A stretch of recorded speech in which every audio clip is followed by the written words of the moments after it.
Good afternoon, ladies and gentlemen. Welcome to the plenary session of Faculty of Built Environment and Spatial Sciences of the Annual International Research Conference 2020 of General Surgeon Kotelawala Defense University. This session will be chaired by Emeritus Professor Samita Manawatu. Ladies and gentlemen, let me give you a brief introduction about this eminent academic. Professor Samita Manawatu is an Emeritus Professor in Architecture of the University of Motor, Sri Lanka. Professor Manawatu obtained his PhD in Architectural Engineering from the Kyoto University, Japan. He joined the University of Motor in 1993 and rendered his invaluable service in various academic portfolios such as the head of the Department of Architecture, director in postgraduate studies, a senior professor, and a council member of the university. Professor Manawatu is a fellow member of the Sri Lanka Institute of Architects and a member of the International Council on Monuments and Sites. He has been a corporate member of several professional bodies, including the City Planning Institute of Japan, the Royal Institute of British Architects, and the Architectural Institute of Japan. During his career, Professor Manawatu has been granted several scholarships and special awards, including the UNESCO Asia Pacific Merit Award for Conservation of Historic Buildings, Japanese Ministry of Education Scholarship for Postgraduate Research Award in Japan, and the Outstanding Research Award consecutively from 2001 to 2005 awarded by the University of Muratood. He has published in a number of journals and conference papers at various international conferences. Professor Manawatu has played a key role in various major projects implemented by the University of Muratood and the Development Consultants Lanka Private Limited. At present, he is a consultant architect with over 25 years of experience. Yes, sir. Let me have the honor of inviting you to chair this session.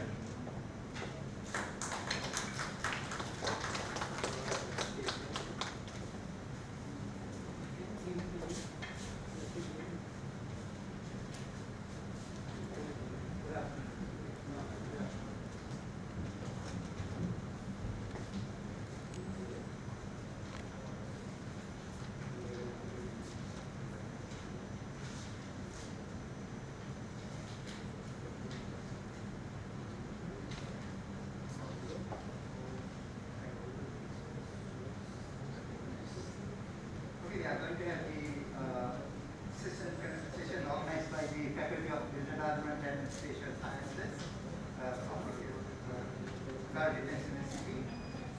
And then there are 5 speakers listed in the program under the main topic of Beyond Territories, that is the real space holistically, under the IRC, the International Research Conference of the KDU, which is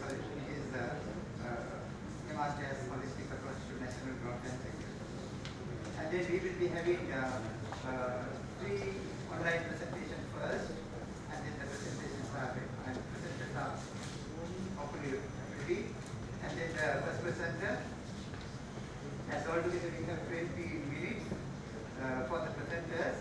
I am not going to give you a very lengthy series of the presenters, very brief series, because otherwise I'm consuming their own presentation time. Now the first presenter is Professor Indrika Rajapaksha, Professor Mrs. Indrika Rajapaksha from the University of Maratua, who is she's a professionally qualified architect and hold in many responsible positions in the university. And then she was a Japanese government manufacturer scholar like me from the Nagoya University in Japan. And she's a research associate of many centers, including sustainable design of the Queensland University of Australia, senior research fellow of the Bartley School of Built Environment, University College London, United Kingdom, and postdoctoral research fellow of the Faculty of Architecture, Design and Planning, University of Sydney. So she has published several international papers, and I am giving the floor to Professor Mrs. Indrika Rajapaksha.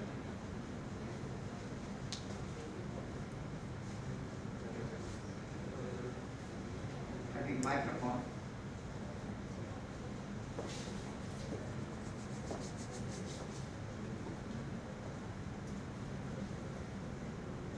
In the meantime, I am inviting the other speakers to the stage. Mrs. Shyamali, and then the other speakers.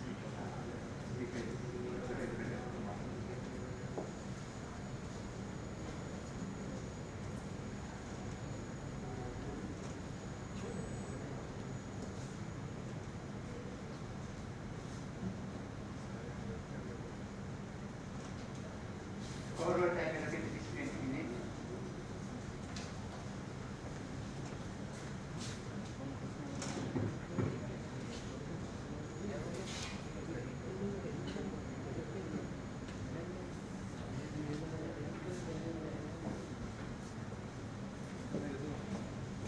Professor Indrika, can you hear us?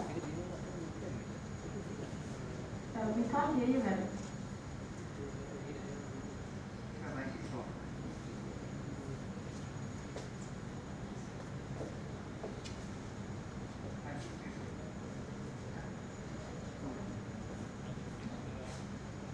Check your mic, please. Your mic is on.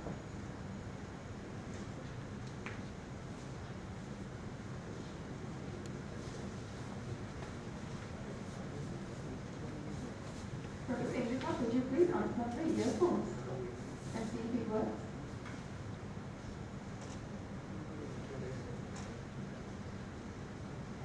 If you could unplug the earphones and see.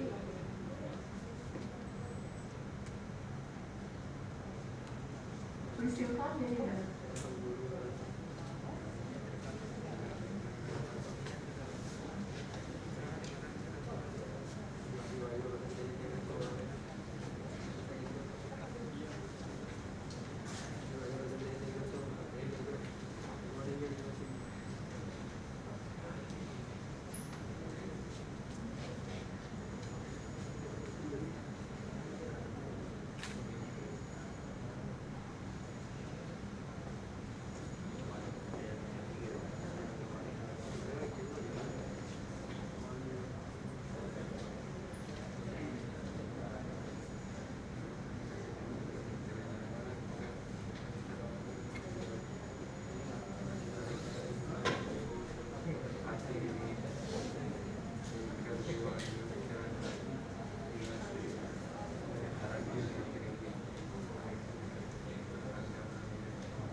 I'm sorry about that. There's a technical reset, so we have to wait for a while. Then in the meantime, we'll go for the second presentation.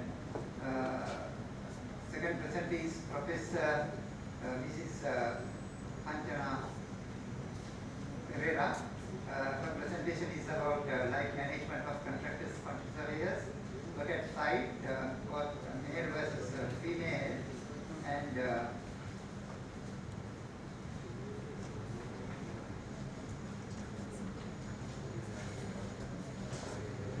again, I will present a short biography of Mrs. Anjana Herrera. She is a chartered quantity surveyor and professor in quantity surveying of the Department of Digital Economics, University of Maratua. She is serving as the Director of Staff Development Center of the University of Maratua. She is a graduate from the University of Maratua and worked for 7 years in the industry and then joined the university. He was a Plenary Chartered Quantity Surveyor and a fellow member of the Institute of Quantity Surveyors Sri Lanka, Australian Institute of Quantity Surveyors, and the Royal Institute of Chartered Surveyors. She is currently the Vice President of IQSSL and served as a member of the Executive Council of IQPS for more than 16 years and as the Chairperson of the Board of Quantity Surveying Education and Training of IQSSL for 4 years. She has also served as the Chairperson of the Board of Quantity Surveyors Publications of IQPS. From 2015, she is serving as a committee member and the Continuing Professional Development and Education Coordinator of the Sri Lanka Division of the International Chapter of AIQS. She is also a APC Assessor of IQSSL and AIQS. Since 2015, she has been also serving as a member of the Research Committee of the Public Association of Quantity Surveyors. And over to you, Professor Anjana Pereira.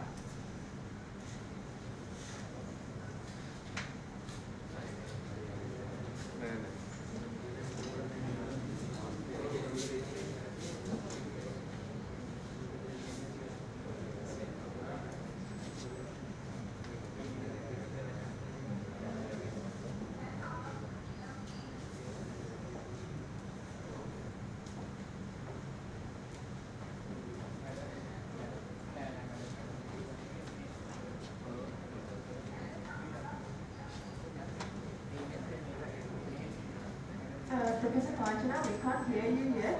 Please bear with us a minute while we try to speak, sort out the sounds.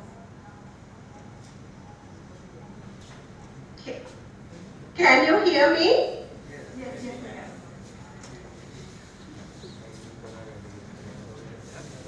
So from Zoom we can hear everybody clearly. From Teams we can hear. Can you hear me? Yes, we can hear you, Professor. Can you hear me? Yes, Professor. Right. Thank you very much for the kind introduction. Balance is not something you find, it's something you create. Jana Kingsford. So when it comes to the life management of professionals also, it's something you create. Good afternoon everybody. Today I will be talking about life management of contractors, quantity surveyors, work at site. So I'll be comparing male versus female. In my presentation, I'll be talking about introduction to life management, why life management is important, how we are doing life management in construction, especially contractors versus work at site, then life management male versus female, significant causes, consequences, strategies of life management. Finally, I will move to concluding remarks. The notion of work-life balance has emerged as a major theme during last 3 decades. Work-life balance is centralized around personal work and non-personal work, life related to work.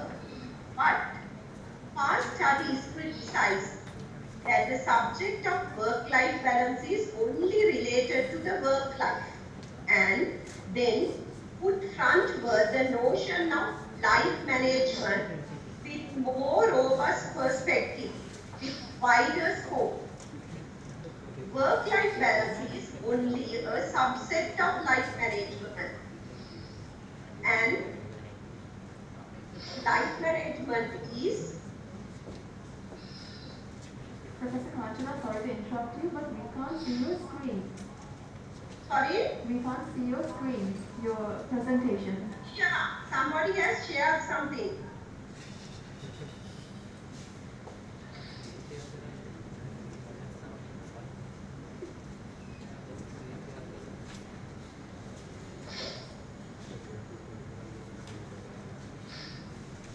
Could you try to share your screen again, please?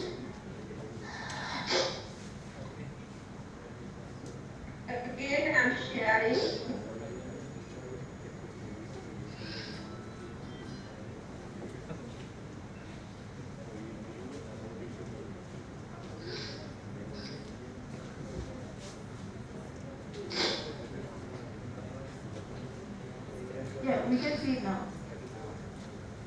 Right? Sorry for the inconvenience.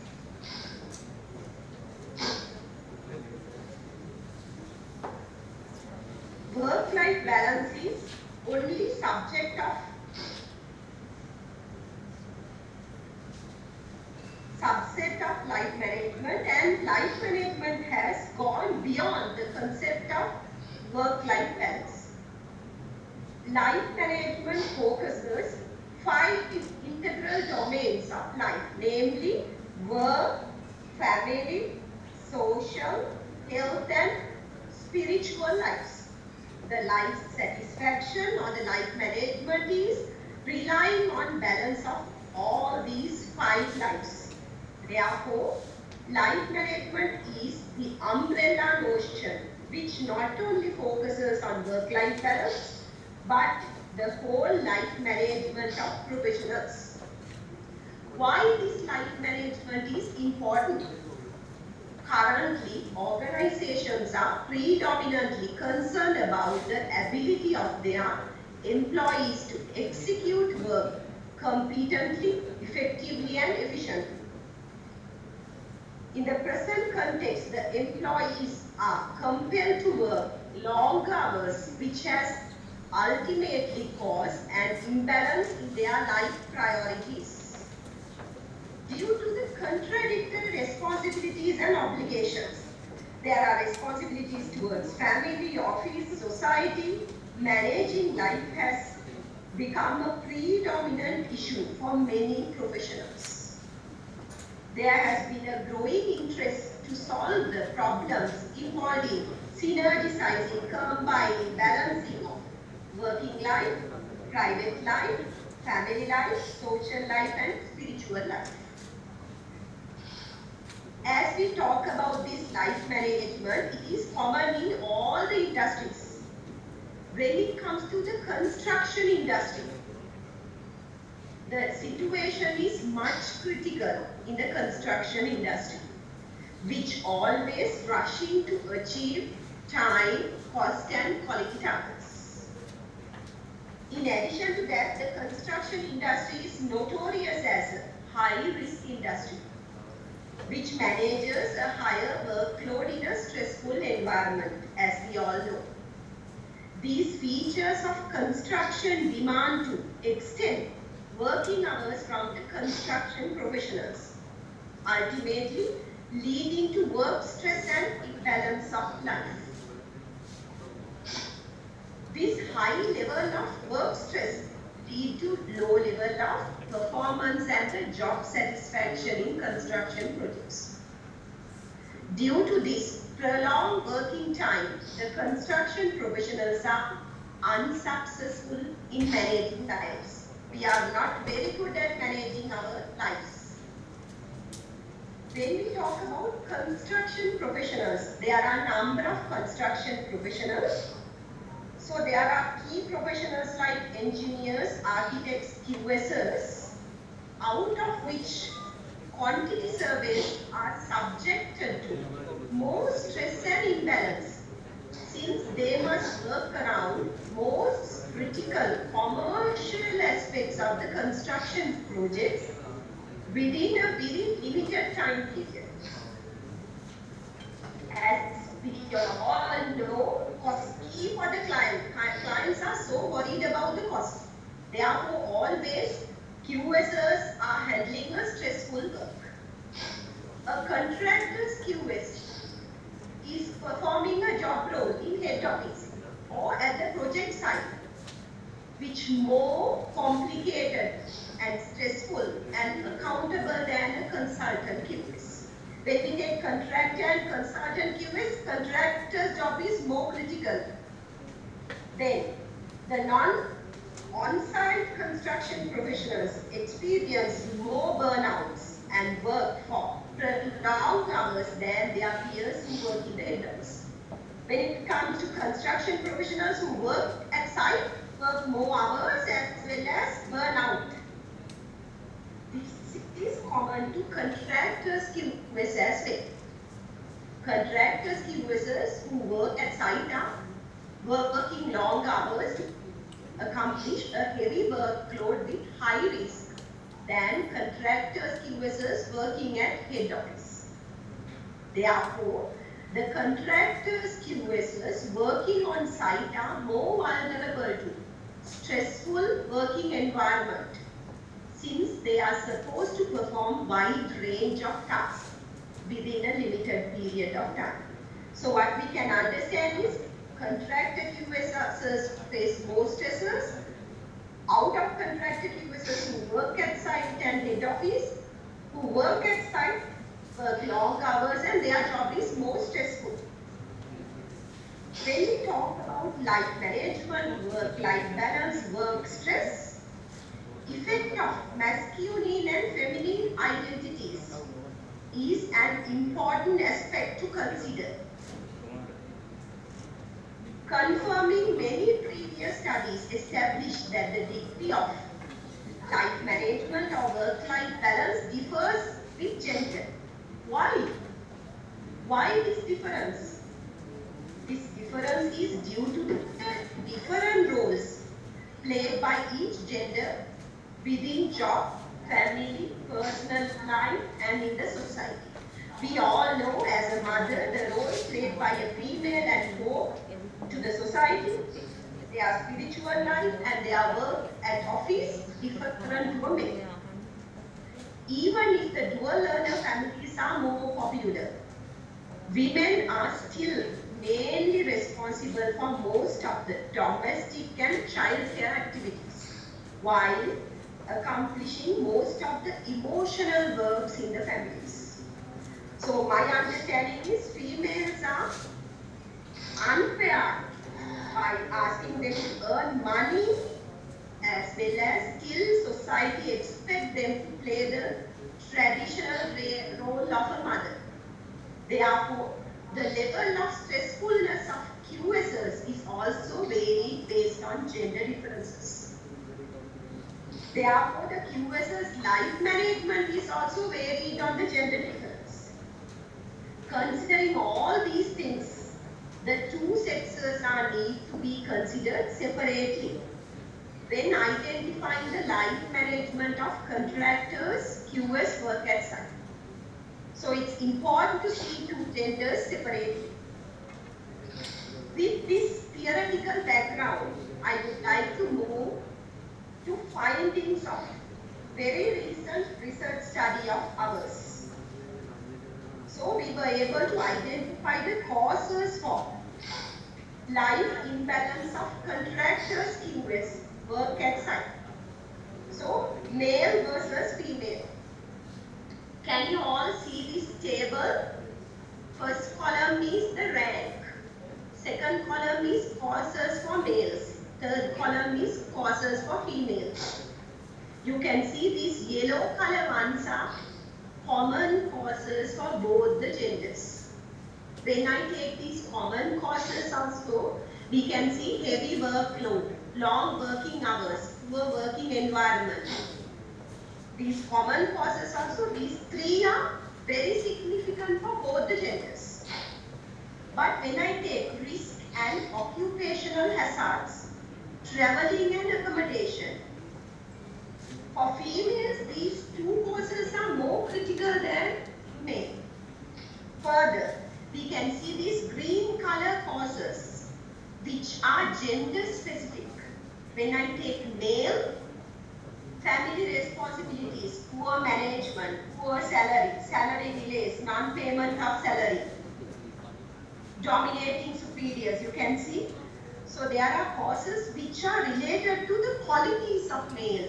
Male are more dominating, they want the control, as well as we believe they are the breadwinners or they should bring money to home. So our understanding is males, or this understanding of the society is highly influenced to these causes. When I look at the female side, you can see domestic responsibilities, poor sleep, inability to be up to date, non-supportive family, too many responsibilities. Again, those are highly connected with the expectations of the society by the female. So you can see female specific causes are highly connected connected with the role which they play at home and the society. With these findings, we move to our next set of findings, consequences of life management imbalance of contractors, QSers, work at site. Again, male and female comparison. So we have ranked them, then we have consequences for males, consequences for females. You can see there are yellow color ones which are common to both the genders. Again, you can see inadequate sleep, poor health are significant factors for both the genders. In addition to that, we can see some gender-specific factors are there. Alcoholism, drug addiction for males. When you look at the female side, you can see inadequate food intake, infertility, lack of time to give attention to children, poor career progression due to workload at home. So you can see similarly there are male-specific factors, female-specific factors plus common factors. So with these consequences, we have moved to find solutions then. Strategies to improve life management of QSers working for contractors at site. So, we're to find strategies to improve life management of male QSers. You can see this table. What we have done is we have taken the top 10 causes, first column, top 10 causes. For each cause, we were able to identify significant strategies to control those causes. So this is for male QSers. Finally, I would like to present the essence of that part, that what you are finding, top 10 strategies for male QSers to manage life. Work as a team, teamwork. Delegate work, delegation of power. Prepare a program at the beginning of the day. Use appropriate smart new technologies. Develop competencies through lifelong learning. Select jobs carefully. You must see your interest, your time, and your competency, skills, and your capacity, and select a suitable job. Engage in relaxing and interesting activities to get rid of the stress.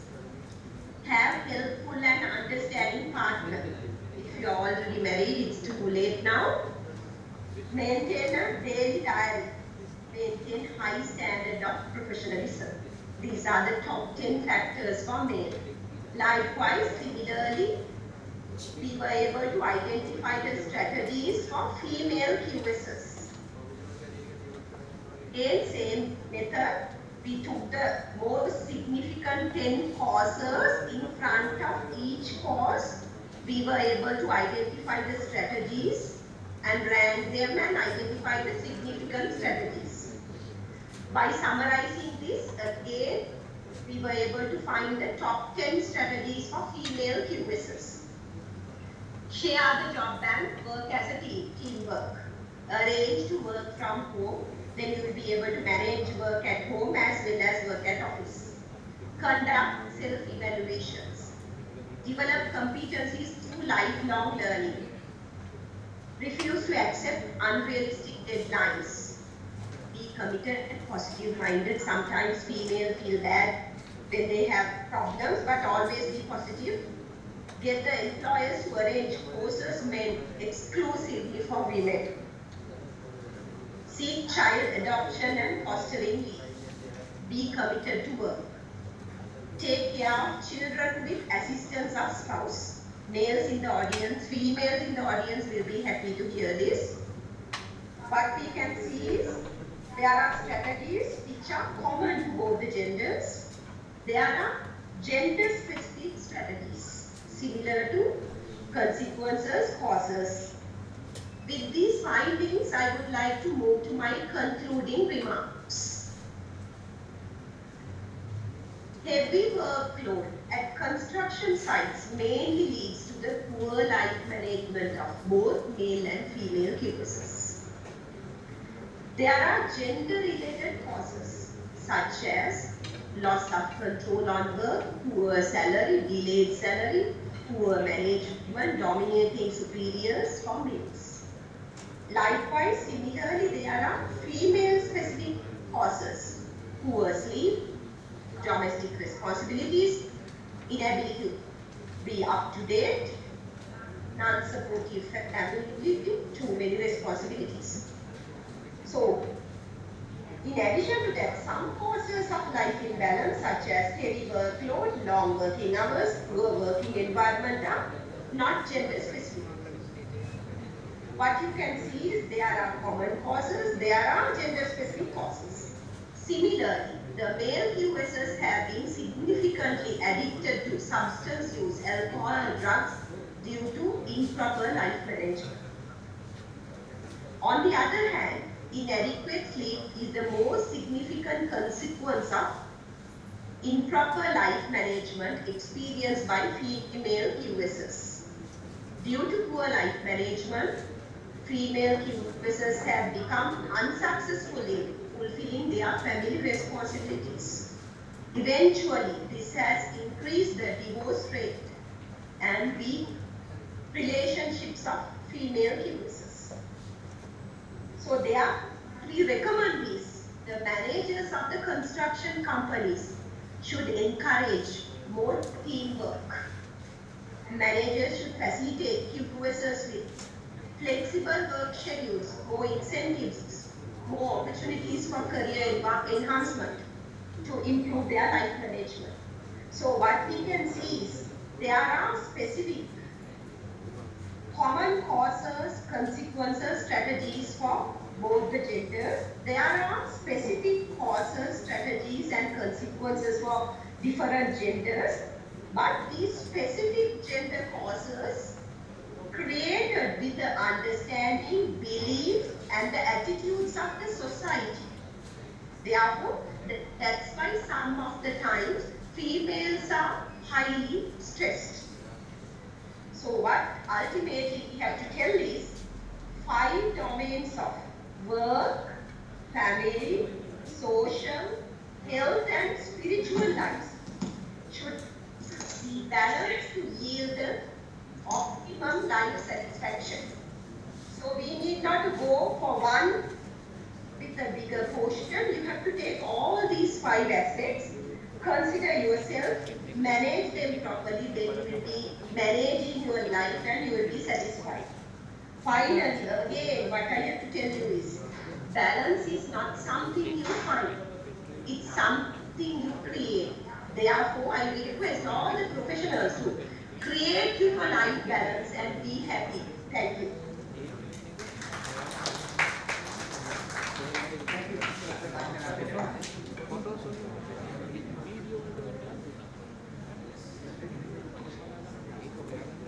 we can go back to questions now.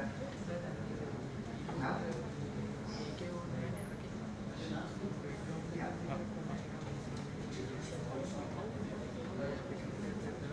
So questions will be raised at the end of the session. We are giving the floor to Professor Nikita. Yes. Yes. Thank you, Professor Manawatu.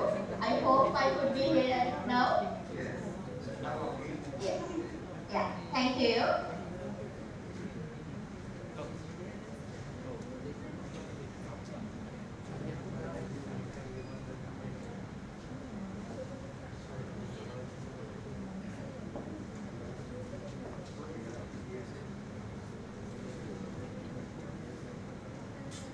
I'll share the screen now.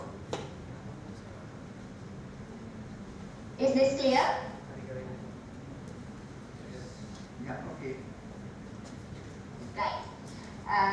In this presentation, I would like to explore the synergies between urban built environment and health.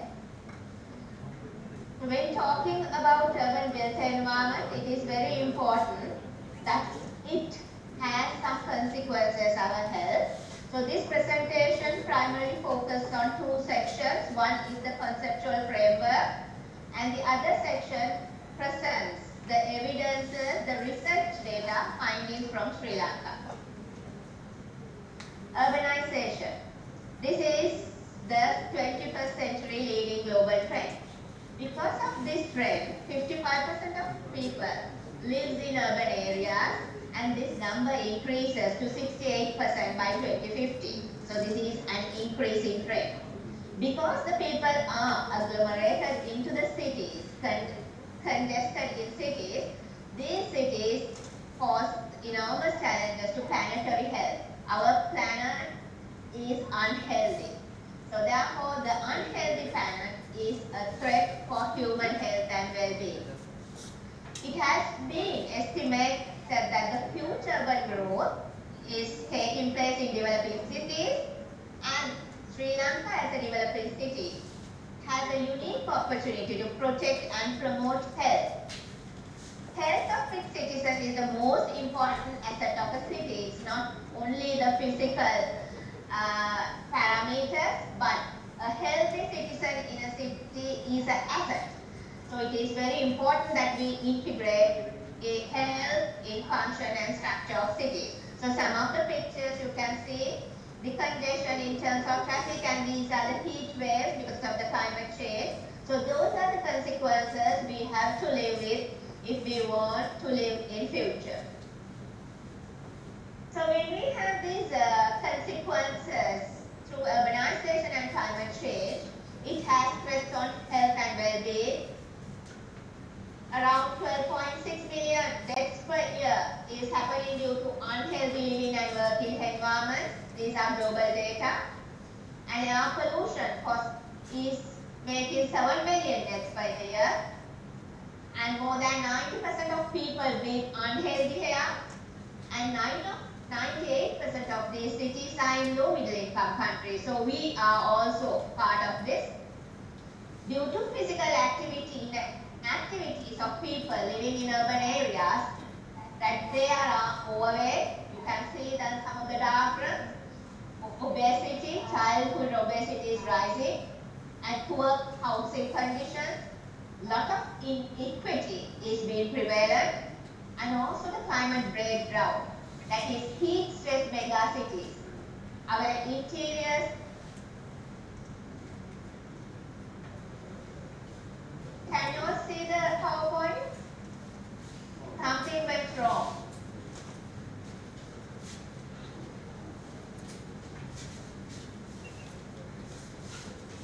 Professor Induka, could you please share your screen again? Yes, okay. Is that all right? Yes, we can see it now. Thank you. Right, thank you. So then, as well as in cities, one of the other causes is noise and mental health. So when we talk about the urban environment, it is directly connected with our biological system. Because for us to live, we need to breathe, we need water, and we need food. So when the water is polluted, when the air is polluted, and soil is contaminated, we get all poisons into our bodies. Among them, breathing is very important. We cannot stop breathing. Even if we could stay without few minutes or hours without water and food, breathing we cannot.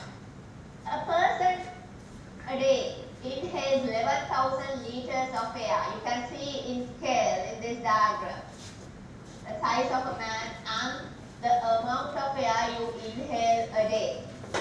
And any indose of air is 6,000 times of the amount of water and food you intake.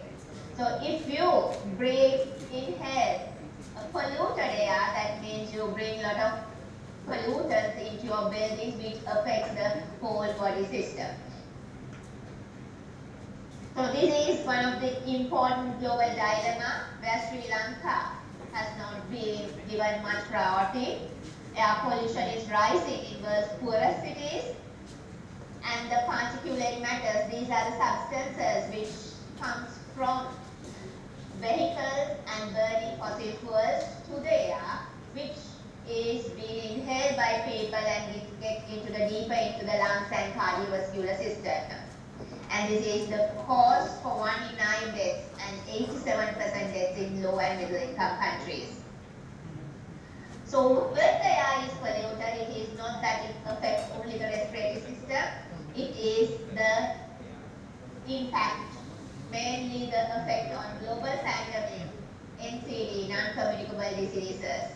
Since it is not communicable or spreading from person to person, we have not given much attention on it, but it is a global pandemic. So this is primarily based on rapid unplanned urbanization as well as unhealthy lifestyles and demographic changes. So NCD deaths are very much high in low and middle income countries, and 75% of total deaths in Sri Lanka is from NCDs, and 1 in per 5% died prematurely for NCDs in Sri Lanka. So main NCDs 4 are cardiovascular diseases, chronic respiratory diseases, diabetes and cancer.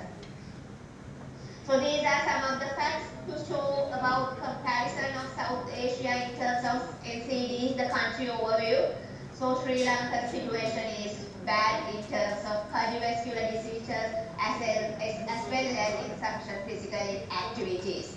And we are having high blood pressures as well as raised blood glucose levels. So when looking at this, it is very important to look at the schematic representation and iceberg. NCD is not just coming, it is going through social determinants, behavioral risk factors, metabolic risk factors, which ultimately ended as a non-communicable disease. So those social determinants are primarily environment factors where the built environment is connected. So this is where I have shown the connection, the links between built environment getting into a health hazard, and also in Sri Lanka, which we have experienced that urban sprawl, there are motorized traffic, high traffic volumes and air pollution, and also the active built forms has made people stay in offices with less activities, that is sedentary activities. So this talks about the conceptual determinants of health in our cities, the Barton and Branch health map. It comes with people, yes, the people are affected, there are social determinants, there are environmental determinants. So all these determinants together is where the city is composed of, and it has an impact on the health of people. When you look at this public health ecology model, the natural environment, built environment is very important. It brings agents of stressors in terms of direct and indirect, which brings the health outcomes, all outcomes like cancer, stress, injuries, depression, asthma, obesity, cardiovascular diseases, diabetes and malnutrition. So built environment is responsible. This is the network to show that the impact of synergy between built environment towards the health outcomes. This was the study which was taken in city of Colombo. And you look at Colombo, you can see that Colombo is primarily based on floating population of 1.5 million a day, 50% of people come for employment, highly dense area, and 28% of population of the country lives in 6% of the land area. So the traffic congestion, all issues in terms of rapid urbanization is prevailing in Colombo, city of Colombo. And also, as we all know, our vehicle registration numbers are going up and the demand for transport going up. And there are 6 main arteries which brings people into the city of Colombo. And what happens is with the traffic jam and the travel speed reducing, what it makes the air polluted and people are living in a very unhealthy, living and working in unhealthy environments. So the WHO guidelines, the latest findings on breathe life, WHO says the polluted air in Sri Lanka is 3.6 times the WHO guideline. So this is from 2010 onwards, this increases, but there aren't any reduction being seen. So with that concept in mind, we took a research to find out the office building stock dispersed in Colombo, and we found most of the buildings are air conditioned and they are airtight and restrict the behavioral adaptation. So these are very hot, heated built environments. So the heated interiors are being cooled by using AC. It's another impact on outdoor environment where the outside become very hot. And A study has been done to monitor the air quality in these offices, and it was found that the sulfur dioxide is a pollution gas which is emitted by vehicles which is outside, but it is inside the building. Maybe then now you can think, this is air condition, this is closed, why SO2? Right, so this is the situation, and weekdays it increases with the traffic and weekends it's low. At the same time, the carbon dioxide, when people inhale and exhale, there is no refreshing mechanism. The carbon dioxide in offices goes up above the WHO guidelines, and this goes mostly around more than 100% and 200% excess, because if the carbon dioxide level goes 1359 ppm, which was evident in most of our offices, this brings a lethargic situation, unconscious situation. So these are some of the photographs. All are research findings in evidence-based research. And when the people question about the sick building syndrome, they all are facing with most of the sick building conditions, and also asthma and hay fever were prevalent among most of the people, and the carbon dioxide again, increase of carbon dioxide, sulfur dioxide brings a lot of lung functions, bronchial symptoms, respiratory asthma conditions, and most of the diseases are being caused by these polluted indoor gases, so indoor pollution is prevalent. And with that tip in mind, we have started to look at the roadside schools, because it is very common urban planning mechanism or the planning trend in Sri Lanka that the schools are getting very close to roads. So with that, we took 6 reference schools in Colombo, and we found, this is only for the first time the ultrafine particles, the road particle monitoring was done. Most of our roads in Colombo are above the Asian guideline and the world mean. So we are almost following the Shanghai, China, Asian countries roads, the pollution levels. I'm not going into more details, these are elaborated research. And then even the WHO guideline for particle matter 0.25 is above the required level, but you can see the Mahanama, we took Mahanama and Isipatana. Isipatana is more less polluted compared to Mahanama because Budvi, it is far from the main road compared to where Mahanama is located. And main impact is the particle size. So I'll explain it in later slide. Particle sizes, when it is smaller and smaller, it goes and penetrates deeper into the respiratory tract and deposited in alveola. Alveola is the place where you have the lungs, the main cells of lungs. So the tiny particles can flow, and from the above particle, you could say that there is a trend of penetrating these particles on our roads are towards the lungs.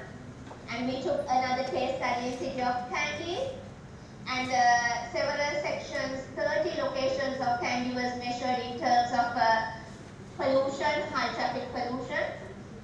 And this is how the exposure measurements were done. They all are on-site experiments. These are evidence-based. This is real data. And when we compared again, the Kandy is primarily most polluted compared to Colombo, and it exceeds 100% more time requirement the particle concentration than the Asian means, and it is well above the European means. So that means that our roads are mostly polluted. And also these are some of the schools, and you can see we took from Dalga Maligawa, connecting all the road subsections going up to Queen Street, and some areas it is above the Delhi street. Delhi street, the particles are around 300,000, and Kandy streets are above 35% of these values. And the main critical point is very small ultrafine particles are prevalent in the atmosphere. When the particle size is the health cause. If the particle is 10 micrometers, if you consider your hair as 50 micrometers, the 10 micrometers is 5 times 5. If you divide the hair into 5 times, so the size of that is the diameter of the 10 micrometers. So you can see when it is 10, it goes and stops here, but when it is 2.5 more tiny, and finally it goes deeper and deeper. So PM1 goes into your lungs, and then PM.1 goes into your blood circulation system. So our roads, we do have 0.1 micrometers particles. So that means when a pregnant mother and a child get exposed, they are with these causes like lung cancer, asthma, heart diseases, low birth weight, diabetes, all non-NCDs. At the moment, we think non-communicable diseases are primarily our life habits, patterns, and food habits. But not only that, the pollution, the low fine particle pollution affects. So this is at last I would like to show how it penetrates into the ultrafine particle, penetrates into the whole body. It comes to derma, it gets into the inhalation and the respiratory tract gets contact, and also through eyes, ocular.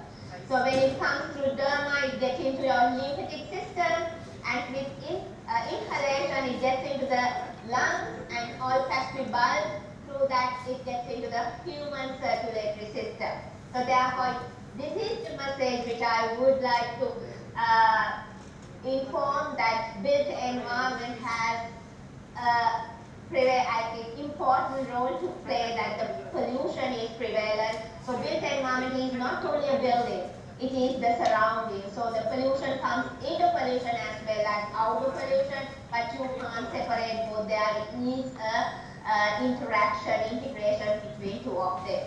So this is the end of my presentation. So I would like to thank the organizing committee and also all the faculty members, academic members of the Department of Architecture and the Faculty of Built Environment and Spatial Sciences inviting me. And I was highly impressed by the theme, Beyond Territories. Yes, it goes beyond territories, from the building towards the health of people. Thank you. Thank you very much, Professor Indra Rajapaksa. The questions will be posed at the end of the session. Right. Now the next is a recorded presentation from Professor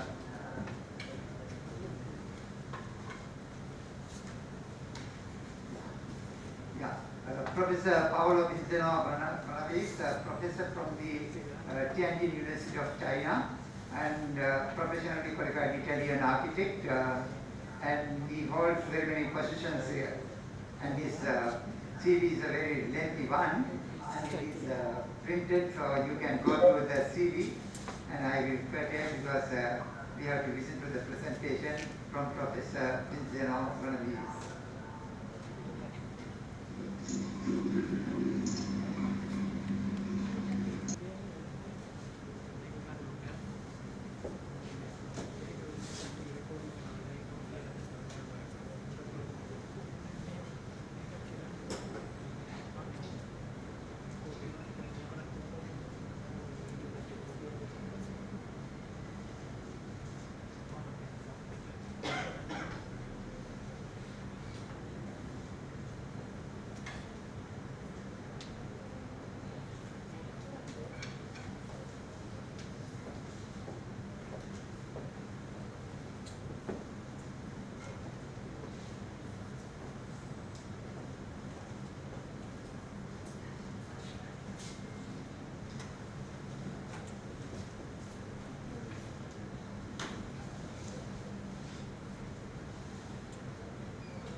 Professor Jeremy's presentation is on new line of architecture. He will be discussing on quantum theories applicable to the architecture and city planning.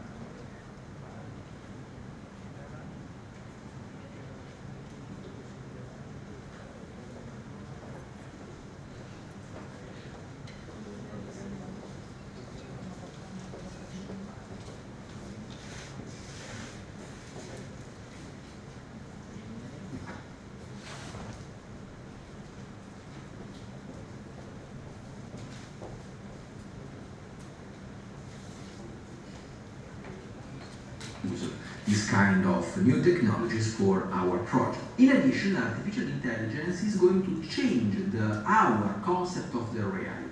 And then our concept of the reality is also a social issue, and architecture and urban planning even more, it is a social issue. So how the society is going to change. Number 4, how the artificial intelligence and quantum computing will change the logic itself to generate architecture, to generate living space. How the architects have to be involved into the industries of artificial intelligence, because until now artificial intelligence is something concerning cybersecurity, medicine, manufacturing, but not urban design and architecture design, space design. We have to discuss about how we, planner, we, designer, can approach the artificial intelligence and quantum computing in terms of human benefit. This is a brief scheme which intended to give a general overview about all the different key elements in artificial intelligence and quantum computing involved into our discipline. We have open data and IoT. IoT means Internet of Things. This point it is the general topic, and then it is related on hardware and software. The open data and IoT interact with the cloud system, with the computational design analysis that in our studio we call DDA, DDD, which means data-driven analysis and data-driven design. And then finally everything is joined together into IoT and architecture, IoT and urban planning, but even bigger, artificial intelligence, quantum computing, and architecture and urban planning. This is the key important point that we will discuss in this presentation: embodied cognition, artificial intelligence, weak artificial intelligence, strong artificial intelligence, genetic algorithms, probability design, quantum computation. The first element is about artificial intelligence, and when I mean artificial intelligence, I mean artificial in the true sense, because many people who are not expert about artificial intelligence, they think that artificial intelligence mimic, copy the intelligence of human being, which is not. For example, in this picture you can see the famous player of the game of Go named Lee Sedol, who is a Korean master, and he was defeated for the first time by the software named AlphaGo. What it is important in this case is AlphaGo win not for brute force, not because the software has thousands of possibilities, but because the machine invent a completely new strategy that no one think before. What does it mean?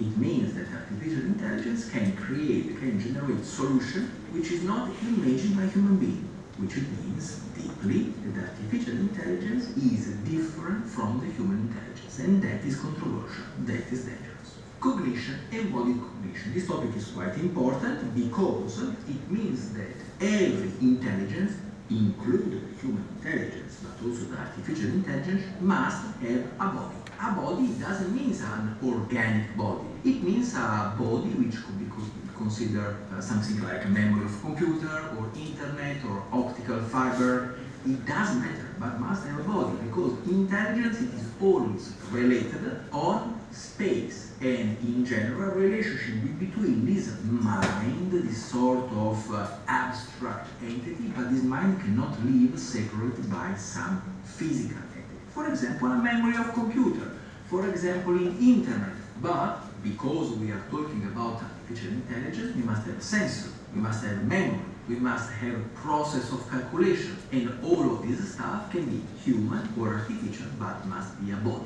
This element is connected with a very important concept in philosophy, which is the autopoiesis, a Greek word which means self-production. Another important point is machine learning. Every machine, because it has intelligence, it is not based on a sequence of command, a sequence of instruction. It is not intelligent. The human programmer put all the possible instruction, all the possible combination of answer in a machine, and the machine combined together. No. The artificial intelligence, it is an intelligence which is independent from the human being, independent from the programmer. This is called the strong artificial intelligence. The weak artificial intelligence is much less interesting. In the strong artificial intelligence, the key point is machine learning. Exactly like a child learns from the teacher, from the parents and acquire information and store in his memory.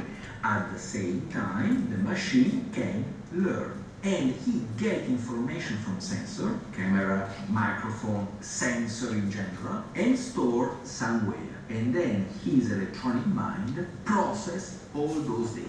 This is called machine learning. The programmer did a very initial act, and then the machine acquired information by themselves. Data mining is also a very important concept because many people are still not very clear about information and knowledge. Information is a brute quantity of data. Knowledge is to know information, to understand information, and this is not the same. For example, when we analyze the world of the nature in physics, for example, we have million and trillion of information, and those are information, brute material, brute numbers, and we don't know how to use it. Only thanks of the intelligence we can manage data and we can find a correlation. Nowadays, because those data are so many, we cannot handle. This is why it exists data mining. And data mining is inside this huge box of quantity of data, an intelligence can recognize which data, which element is important and which element is not important. That require intelligence. Data mining with artificial intelligence, and in the future also with quantum computation, will be able to understand, to recognize, to separate what is information from knowledge. Another important concept that we listed before is the probabilistic theory. We have to remember that in the modern day artificial intelligence, it doesn't work like a brute force, like a huge archive of information, and then the computer takes what he wants. There is no ultimate answer, for example, for a project. There is no clear and final statement. Everything is probabilistic, and a very good example is Google Translator.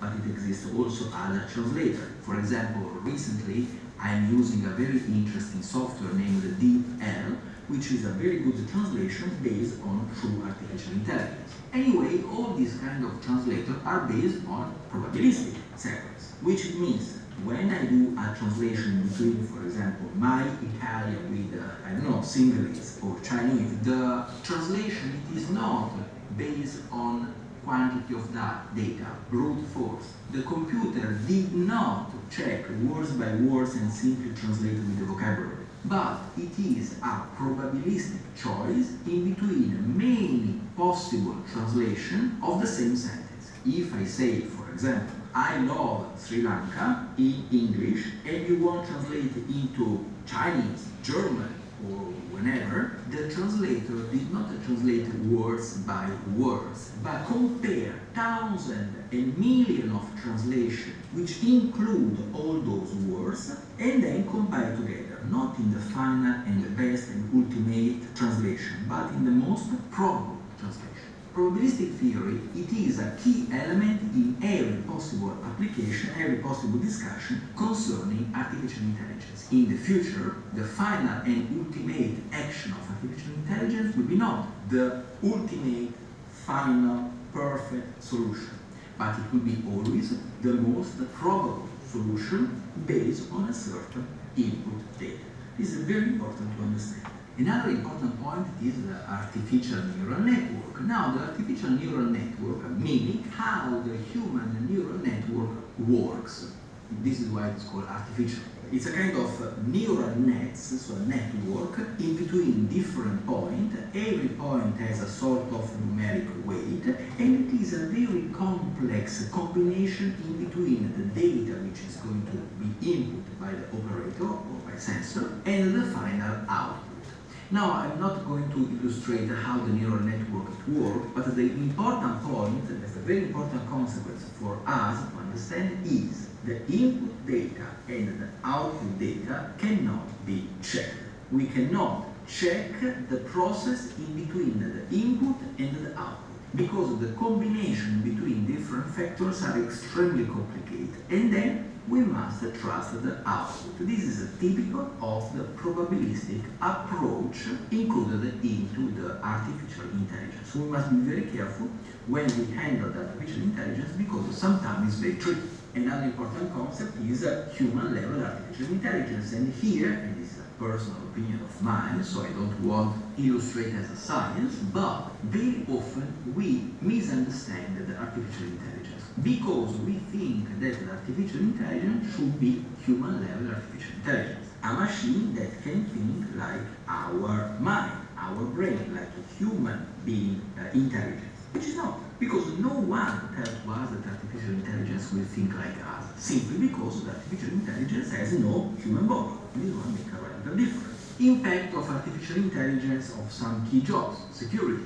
information, architecture, urban planning. Point number 3, number 4, it touches directly our jobs. Important is all those 4 key categories, which are not the only one, but they are all involved in our job as a designer.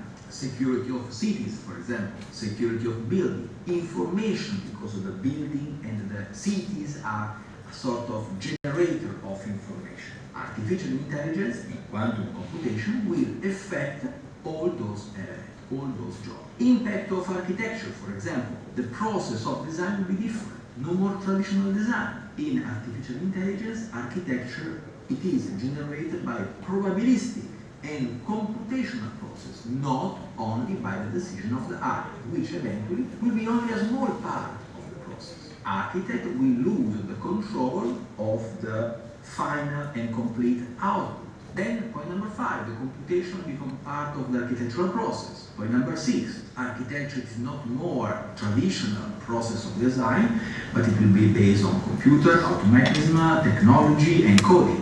Then, again, point number 7, architecture is no more the job of the architect, but it will include other activities, other expertise, so the architecture will become a real multidisciplinary job. Point number 8, we, architect and urban planner, have to be trained also in IT. At least we must understand how to use software or coding. Point number 9, performance versus art.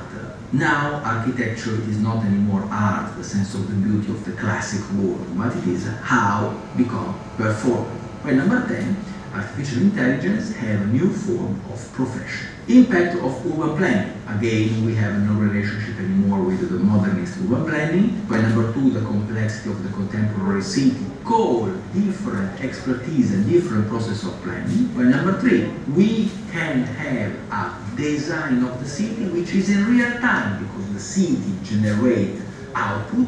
The output will be elaborated by a computational designer, we can say, by an artificial architect, and then automatically the city will react. Point number 4, probably in the future will be no chief architect, but everything become automatic, based on automata and computation. Point number 5, progressively the work of architect will become more computational and less architectural, because the complexity of the urban planner cannot be handled by a human being or even by a team of human beings. Point number 6, all the technology become a key element, a central process in all the design and management of city. Point number 9, artificial intelligence in urban planning, it is necessary because it touches mega cluster city. It becomes very important in the super city like the one that we have in China, 15, 20, 30 million of people. There is no human intelligence able to handle such kind of dimension.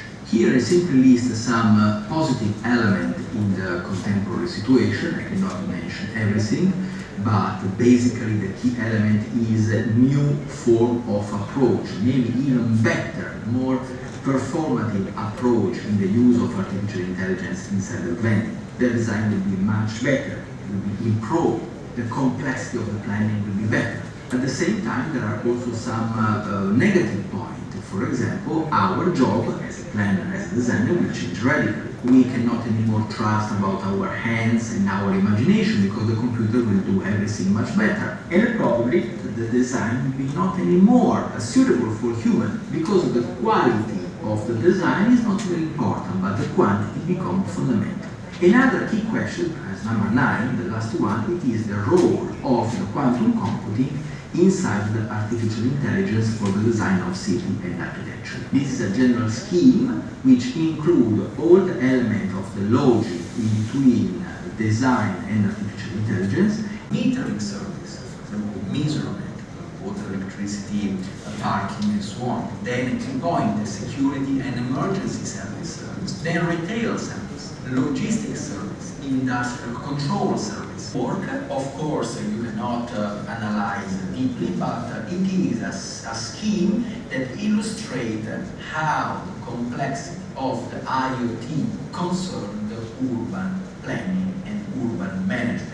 Artificial intelligence will help system. Genetic algorithm, it is at first in different generations and perform better and better and better for each generation. The genetic algorithm simulates the survival of the fittest among individuals, which is very close to what happened in the nature. So what we have, it is a sort of evolution of it performs very well inside the design of architecture and urban planning because it is based on the fittest, which one is the best in that specific environment. Machine learning, it is also extremely important because it is not only genetic algorithm, it is also quite complicated and it involves another concept which is the evolutionary algorithms. Evolutionary algorithms, it is not only genetic algorithms, in China, from 1988 and 1993. This is a sort of simulation based on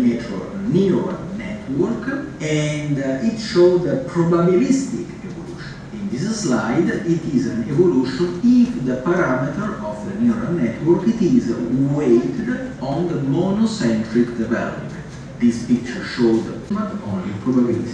And now we touch the quantum computing, which is the most advanced topic of the discussion of today. It is so advanced that no one knows what we are talking about. The quantum computing is not based on the classic computing. Classic computing, we know exactly that it is based on 0 and 1, and it is based on bit. But the quantum computing, it is based on qubit, which is a sort of bit which can get all the value between 0 and 1, and both of them. And we can know the final result of this qubit only after the calculation. But in between the input and the output, we absolutely cannot control. Because the reality, the physics work on its way. Quantum computing, in fact, it is based on quantum mechanics. This is a very simple comparison between classic and quantum computing, and it is exactly what we have seen before. The point is quantum bit or qubit works on two key principles, which is superimposition and entanglement.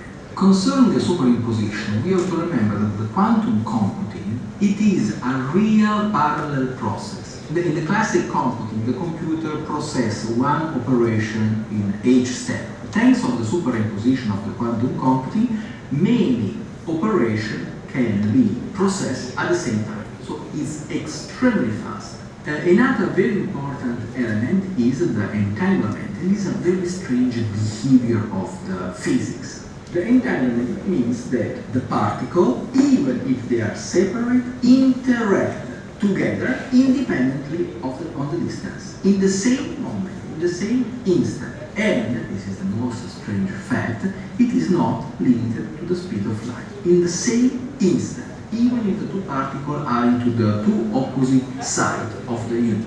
The classic computing is based on bits. The quantum computing is based on qubit. 2 bit can generate 4 binary configurations. 2 qubit can generate 4 configurations, but at the same time. This is the radical difference. But there are not only positive points in quantum computing, but also problems. For example, interference. The particle, which is going to elaborate during the calculation, can be seriously affected by interference of the surrounding. There is some very complicated process of error correction. And then I add another point. It is impossible now forever to understand what happened in between the input and the output. There are also other radical problems in quantum computing. For example, the security. The cryptography. Now, according with a certain scholar, the quantum computing is a very critical matter, especially for people who are in the security, military, and so on, because the quantum computing, it is so good that it can break up every form of cryptography in few minutes. So, when we are discussing about quantum computing and quantum cryptography, this is a sensitive issue, because one, the quantum computation will be available maybe after 20, 30 years, but it is a matter of a few decades, then there is no security anymore. So the problem is we must imagine a process of cryptography which is able to react of this kind of quantum supremacy. Then the military application, this is a method which can touch this university, for example. This is a simple list about where to use the quantum computing. Why to use? Complex project planning. And for complex project planning, I intend, for example, mega cluster of city, or social movement, or resource management. Number two, save money on operation. Point number three, project on quantum related technology. In this case, concern the immense investment in the quantum computer, in the quantum technology, in the quantum software. This is a very interesting case. It is a project of traffic optimization, machine learning process, and development of new materials for automotive. And this is a list of the application of the quantum computing in the cooperation of Volkswagen and Google. Near feature task. Some scholars point out three elements: planning for quantum security, identifying use cases, where to use the quantum computing, and thinking about responsible design. I want to conclude this lesson with our own opinion. Conclusion number one: artificial intelligence is a clear trend for the future, so there is no way to avoid it. The growth of the research and result is running very fast. So we must follow the trend, otherwise we become too late. China and USA are leading the research of artificial intelligence. Quantum computing is a realistic and obligated trend for the future, so there is no way to avoid it. Important is the issue of the security. No cryptography, no application in quantum computing and architecture and urban planning. This is our task. Conclusion number two, our opinion is this: some possible application of the quantum computing inside the urban planning and architecture. Traffic control, management of energy and resources, social management and control, public security, military security, terrorism, crime, governance of territory, urban planning, safety of building using satellite checking, pattern recognition for urban analysis, analysis of material and chemical analysis of ancient building, for example, structural engineering for complex structures, advanced material for architecture based on specific requirements, micromaterials for specific use, energy, water, resource leakage, people migration and complex social behavior, real-time decision-making process and management, real-time healthcare, optimization for home delivery, overall management of CCTV camera, solid thinking, which it means we think something, the machine interpret our thinking, and the 3D printer generate the final output. This is the future. My warm advice for the future: run directly into artificial intelligence and quantum computing. Now, because of time, run and run very fast. Thank you very much for listening my communication. On the left side you have the square code to listen my class online about artificial intelligence and architecture and urban planning, and on the right side the square code to join our Bionic Studio in WeChat group. Thank you very much. Thank you, Professor Paolo, about this very special lecture. And there will be some questions at the end of the session, so please wait for us. Now, after 3 presentations online, we are moving on into the in-person presentation. So the first presentations of the, now we have 2 more presentations, and then the first presentations will be carried out Real Admiral Y.M. Jayaratna on surveying the territories of holistic V1 spatial science in surveying the land and sea. And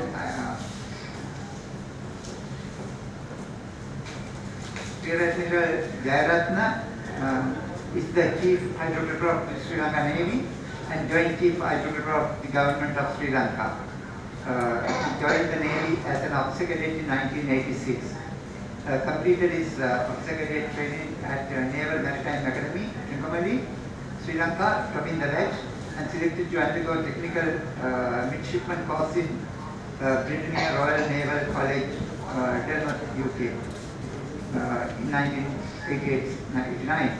Served as the Navy's elite fast-track craft flotilla as an additional officer, and thereafter associated with FACs as officer in command, training officer, training commander, and finally as the flotilla commander in 2007 to 2008. Served as the flotilla's training officer twice, and he had been decorated with Characteristic Prize by Ranavikrama and Ranavikrama Balakrama. First master's degree in defense studies from University of Kerala, Sri Lanka, another master's in hydrography from the University of Goa, and is a CAT qualified hydrographer. Currently he is reading for his doctorate. He was posted as the defense advisor to the Sri Lankan High Commission in New Delhi from December 2009 to 2011. His last sea command was in OPV SLN Samudra in 2011 to 12, and was the naval assistant to the commander of the Navy from 2012 to 13. From 2013 to 16, he was the commandant of the Naval and Maritime Academy, and in 2007 he completed study tenure at National Defense University, Beijing, China. From 2018 to 19, he was the Director General of Training. He has authored several articles on maritime issues, and presently he is the Director General of Operations at Naval Headquarters and Joint Chief Hydrographer to the Government of Sri Lanka and Chief Hydrographer. Over to you, Rear Admiral.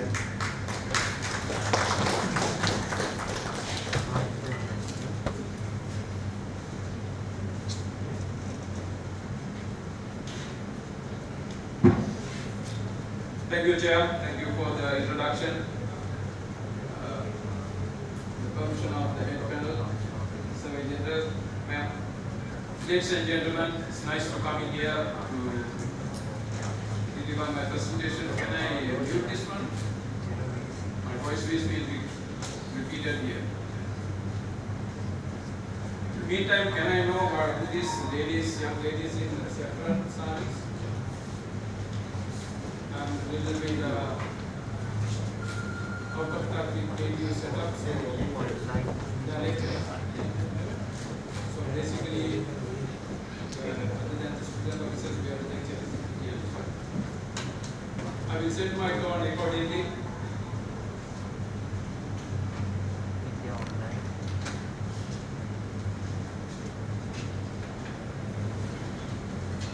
Can I go ahead?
Let me continue with my presentation here.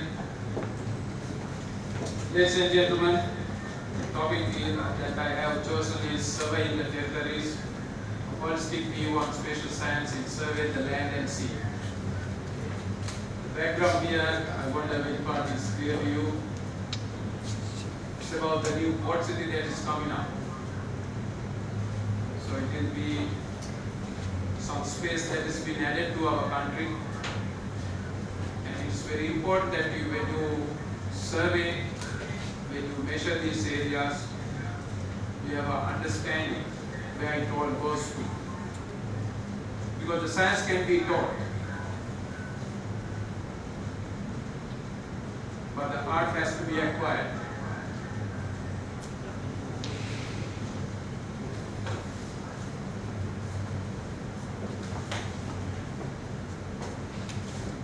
Is there a delay in transition of slides?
Again then.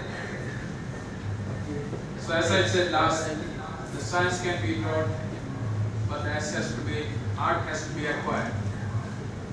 Now these forums like these are meant to teach you about the science partly and the art.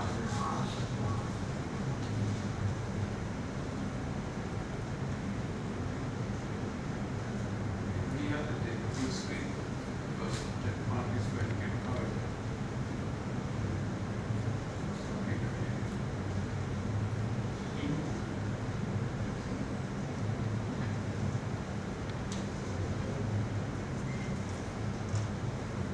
Is there any way that you can bring down on that one?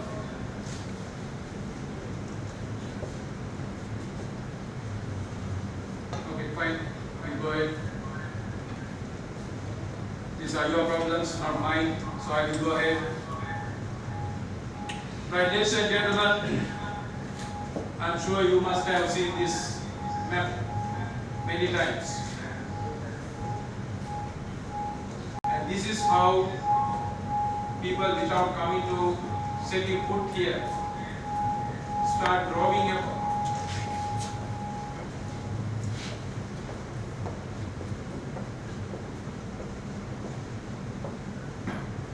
Start drawing about. Magi me mic ko off kar dan karna ka. Magkatagan na magkatagan na hanya metan mo.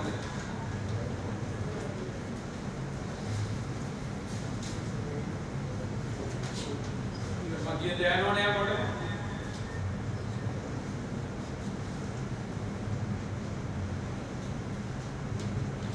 See, this country was mapped by looking at it, and that was the job of the hydrographers. From Captain Cook onward, even the people before him, whenever they went out to sea, they start sketching things. So when they sketch, they drew the features out at sea and what they can see on the land. So that gave birth to mapping. And mind you, people have fought for this. The kingdoms have fought for this. And even in today, for data, the countries are going to go. So it is something that we inherit from our history. And this is how this country was mapped by Arabs. They identified where are the locations they can come close to the land so they can do the trade. So each estuary along our coastline was an important place for them. And these are recorded in native language, in native documentaries, in native literature. These were documented. So to have this document get into someone else's hand, these were considered as state affairs. So today, even the mapping, survey, and the data are state affairs. So remember where your profession lies. And this slide, I'm sorry that you can have make full use of it. This speaks about the complete spectrum of activities in hydrography.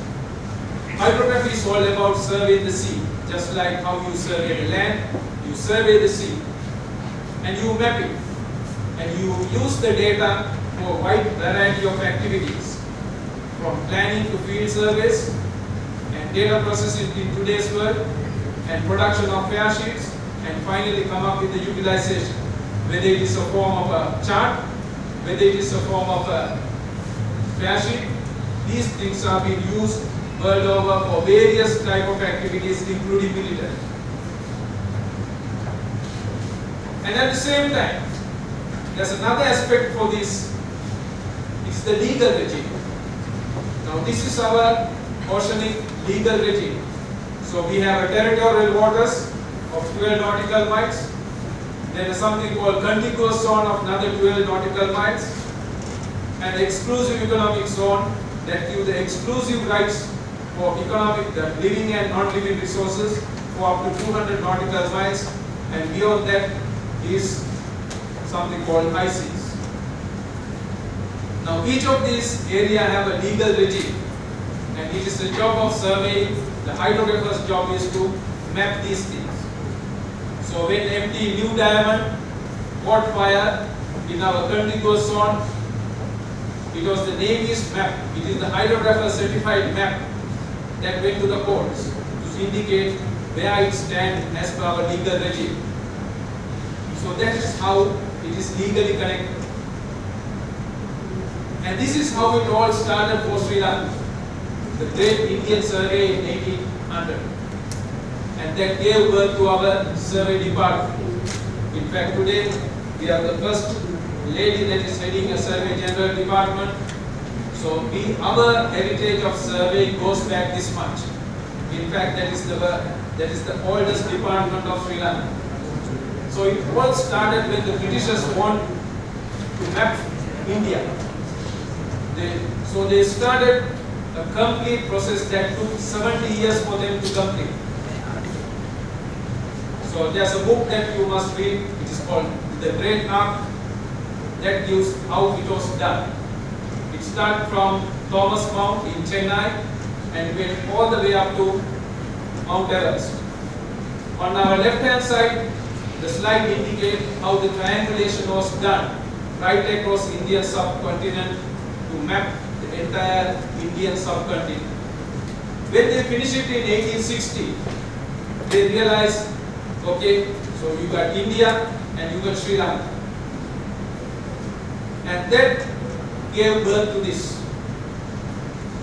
For the first time, the British surveyors realized that if you dig a canal across this place, you can connect the Indian west coast and east coast.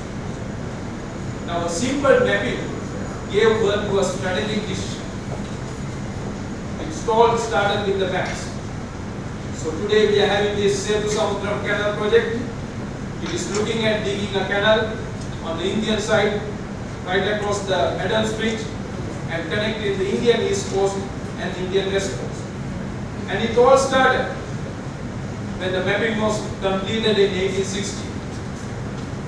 So I'm going a little bit into history for you to understand how the mapping and surveying connect with strategic decisions. So here we have this command A detail of the Indian Marines who first conceived the idea, and they came up with the proposals, and repeatedly these proposals were put forward. As you can see in this slide, every decade there has been some kind of proposal or not. So today we stand at a point where the government is determined to do it. It is a strategic requirement and they are going to do it. So post-independence, India still pursued that interest. As you can see on the slide, again repeated studies has been done. Now all this is started because of the mapping of the great Indian subcontinent. And they transferred that map to the island of Sri Lanka. No country dig canals just for the fun of it. There's always strategic interest in it. And no country do surveys and mapping just for the fun of it. There's a strategic reason for it. It can be a simple township, it can be an urban township, or even it can be an individual household. There's a strategic value. So remember why it is being done. Then let me step into this Hambantota affair. Now remember, Hambantota is a harbor that we want. It is not the Chinese wanted it. It is we wanted. So when we started expanding our container trade in Colombo Harbor, we realized that we need a space, need a harbor somewhere in the southern side. Gold was out of question. Gold cannot be developed. So we were looking for land, and that land was offered to us in 2004 tsunami. And this is how it goes. This is the Karagan Levaya. Do I have a pointer here? No? Okay, fine.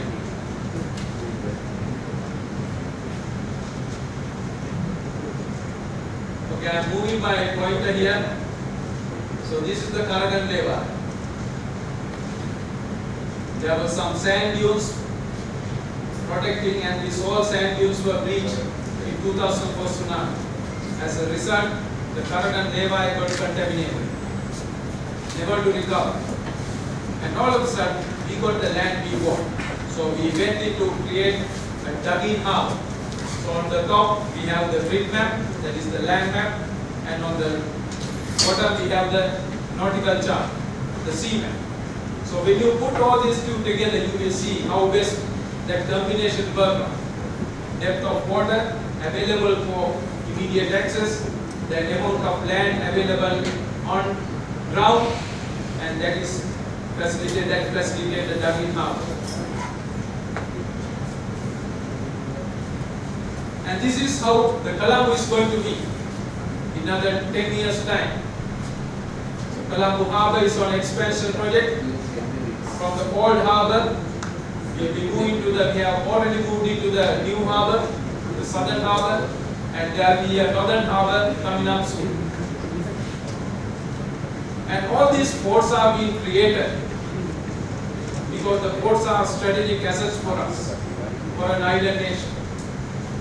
And all these require depth of water, because these days the ships goes with lesser underkeel clearance. That means from the bottom of the ship to the seabed, you have the minimum of clearance.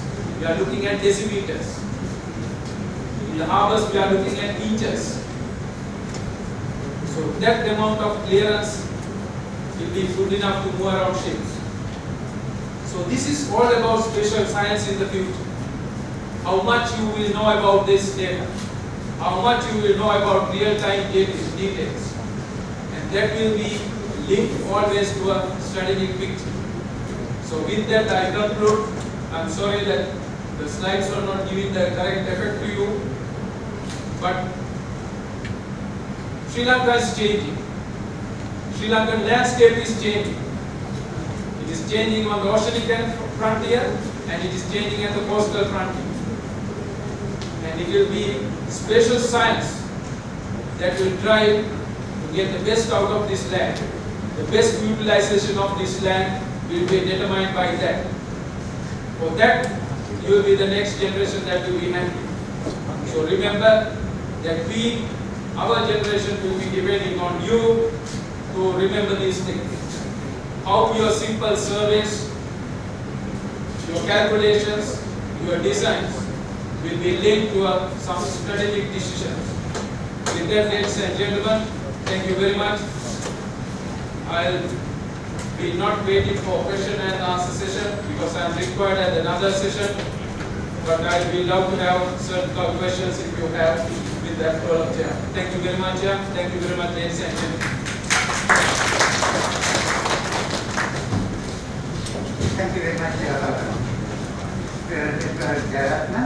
If there are any questions, we can pose to Jayaratna right now.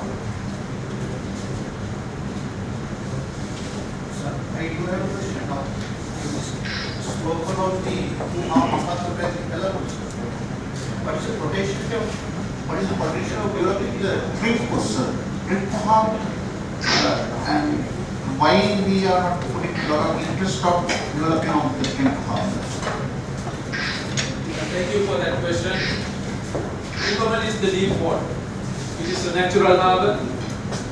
It has potentials, but it not in today's world. Today's world maritime affairs, the world trade is based on container traffic. So no container ships, no container traffic will go there. So there's no import, there's no export originating from that part. So as per the science, as per the theory, it's a dead harbor. But not that dead, because it still have potential for heavy industries, refineries, steelwork. So heavy industries, their still scope is available. Now these scopes are being pursued by the government. Only thing is, those investment, those factories will need huge investment. So people are looking at different production places. Now when you have a factory in India that produces much more cheaper steel, what is the point of having another steel factory in Trincomalee which doesn't give that kind of economic benefit? Right. So we have to understand these issues.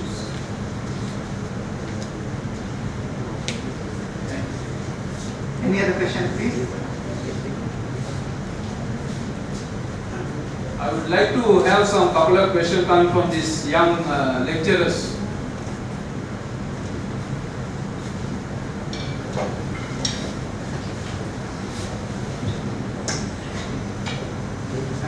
One more question, if I can ask. The electrical arm almost soon be built. Therefore, they have not been significant, but over the period of time, it was created with the platform that everyone was interested about that. Was it merely due to the strategic decision or what exactly? Well, we made a strategic decision to create a deep water harbor, but we failed miserably in implementing that strategic decision. So because of that, now today we are at the point we are deciding what to do with it. Government can build ports, but it is the multinational companies that decide whether to keep or kill. So that is how it works anywhere in the world. So we have to understand. See, our problem is we lack maritime understanding. We call it maritime blindness. So as an island nation, we lack that vision. We lack that knowledge.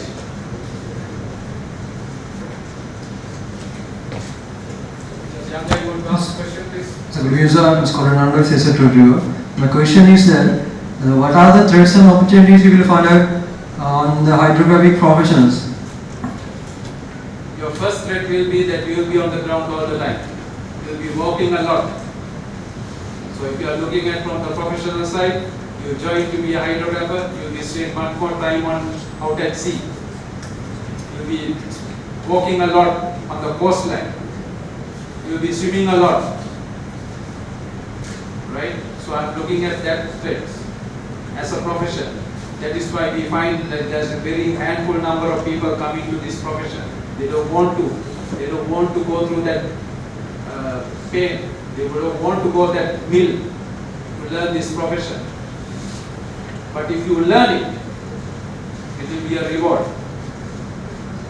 Then, if you are looking at the trends onto the much more higher level, what if we don't do our hydrographic science correctly? Then someone else will be coming here to do our surveys. And that someone else will be collecting all our data. And it is the know-how of someone else, not us. Now that poses a severe threat onto the government side, on the strategic level, not having enough of data.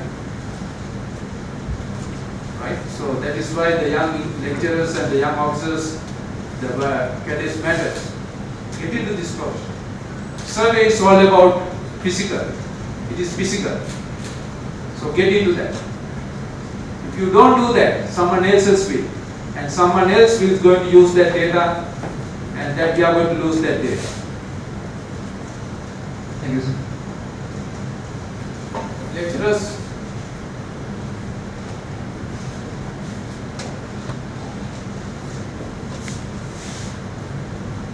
I don't mean to put you in a difficult question, but remember one time I was the commandant of our academy. So I want my instructors to ask questions from me. Why? Because the instructors will be teaching the students.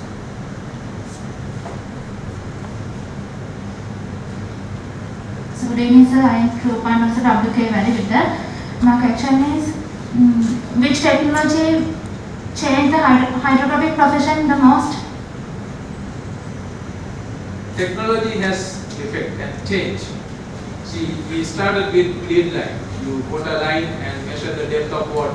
But today it's all about electronics, sending sound signals, looking at what is on the seabed, looking at almost photographing the seabed. So things has changed a lot. And it's all previously when I did my first basic hydrography in 1995, we were drawing everything by hand. But today now it's all computerized. You feed it and you get the fair sheet on the other side. So things has changed a lot. So that is why hydrography is heavily involved in the technology. More you invest on technology, you will see that it is one thing is lesser time consuming and it will give a better product. And today in Sri Lanka Navy we are producing electronic charts, and these electronic charts are being used in our ships. No longer we see that we are using the old maps, it is all on the screen. So it is gone to that level, and I am sure you will be learning these things during your lectures.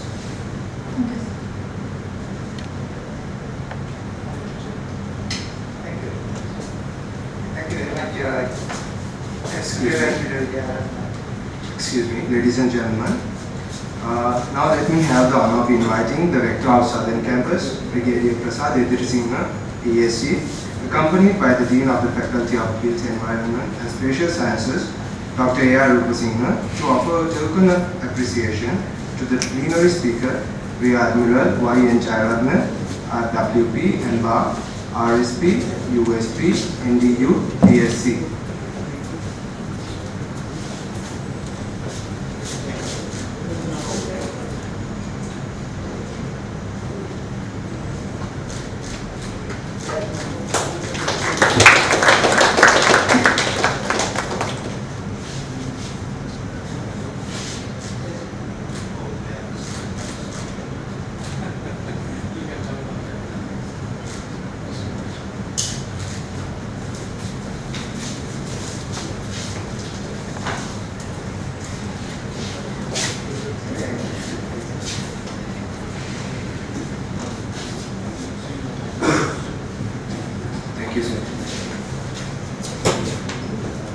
Ladies and gentlemen, sorry, I will be leaving for the other session. We are waiting for question and answer session.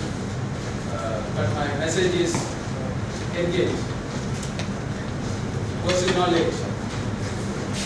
Science can be taught, but art cannot be taught. Art has to be acquired. My generation got benefited because we acquired that art. knew the science, we acquired the art. So please do so, otherwise we are in great trouble. Thank you.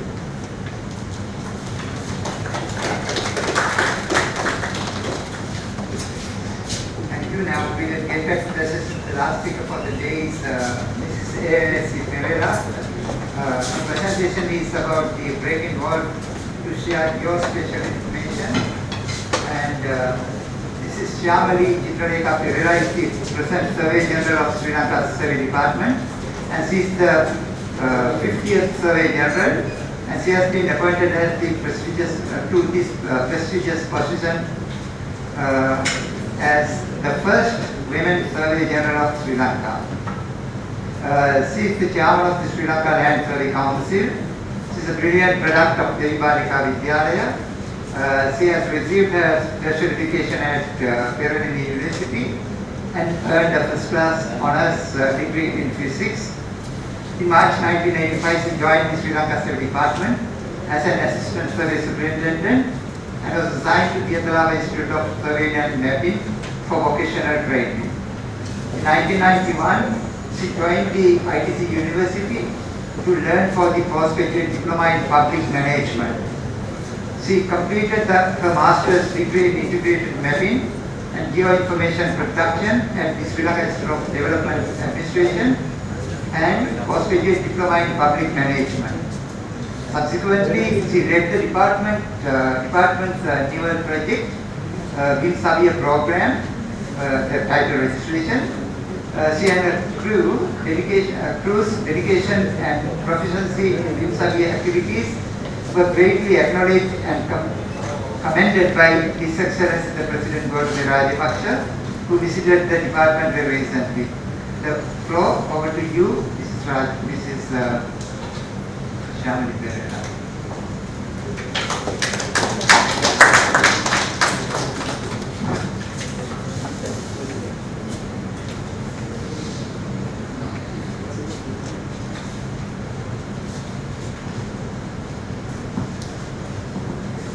Good evening to everyone. Thank you, Chair, Professor Manavadu, distinguished delegates, ladies and gentlemen. Thanks for giving the great introduction of me. Actually, I am very proud to be here today. Given the COVID situation, we have organized this event very nicely. However, we always have experienced that even the technology is so high and advanced, we are having these sort of difficulties when we handling with the digital technologies. That's a natural, it's not new for me also. So while starting my presentation, actually today I am here to speak about the Sri Lanka NSPI in the sense of elaborating, breaking walls to share the geospatial information.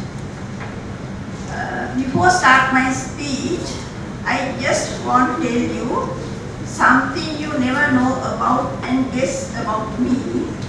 Actually, I am the person who have started digitalizing of the work map basically in this country.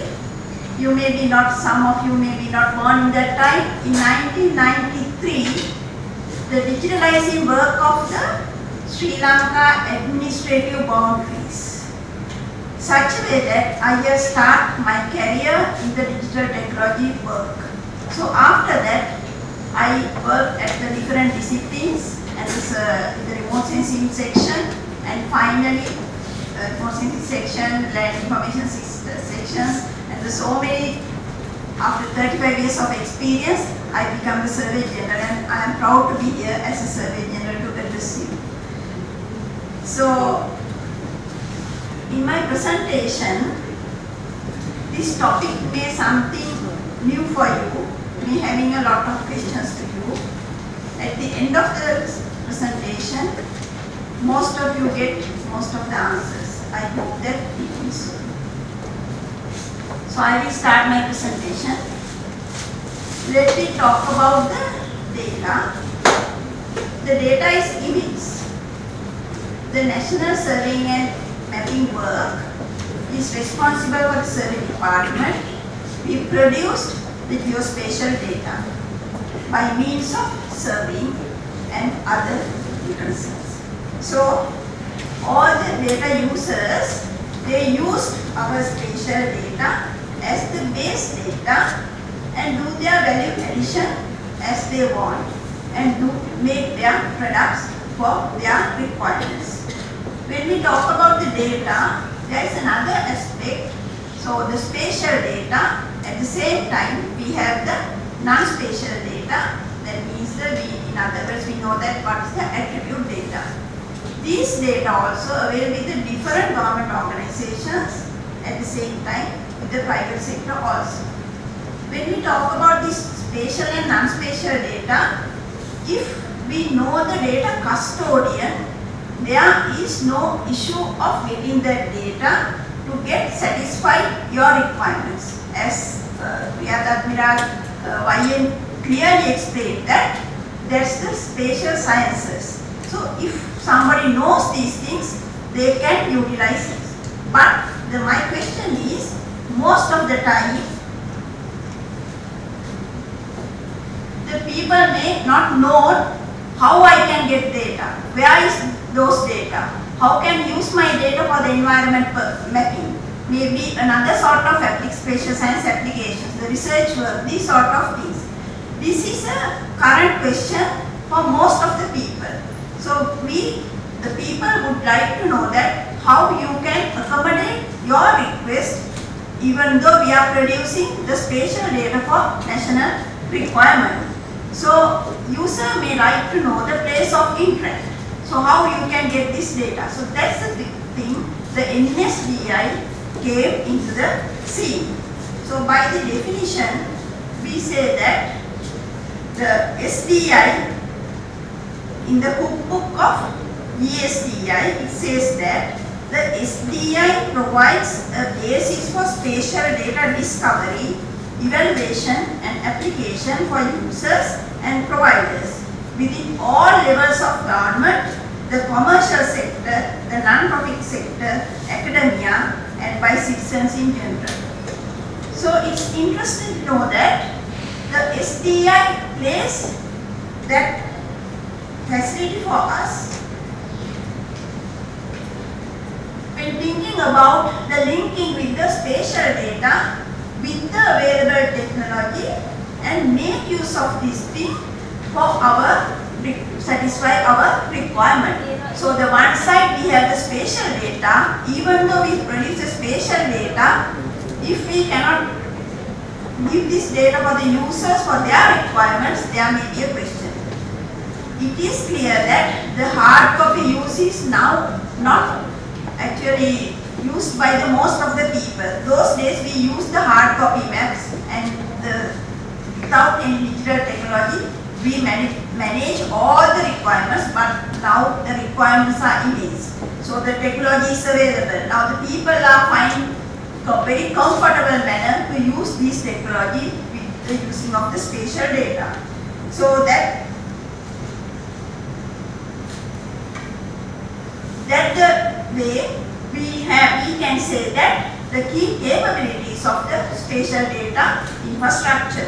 When you look at this slide, you can see that the capabilities, I have highlighted the most important capabilities when we think about the technology and the data.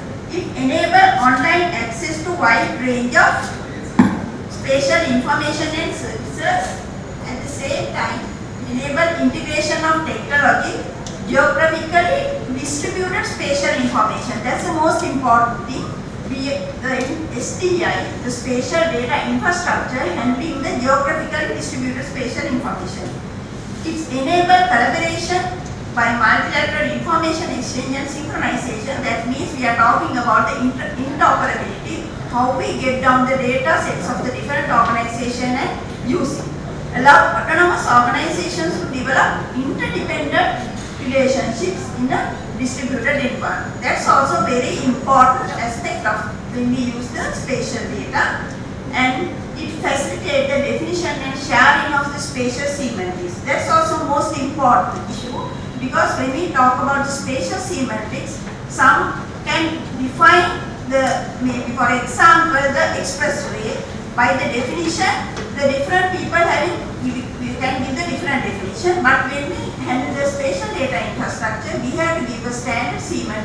for that sort of spatial features. So that also facilitating the spatial data infrastructure.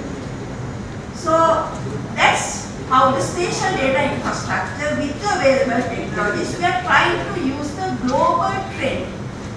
So that's the global trend using this information. So that's how we introduce the national spatial data infrastructure concept for the country. We have already implemented it partially.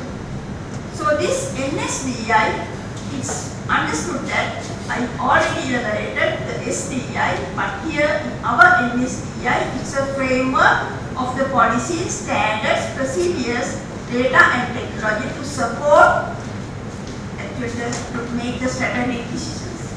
So basically, it requires for the country. So that's how the NSDI architecture.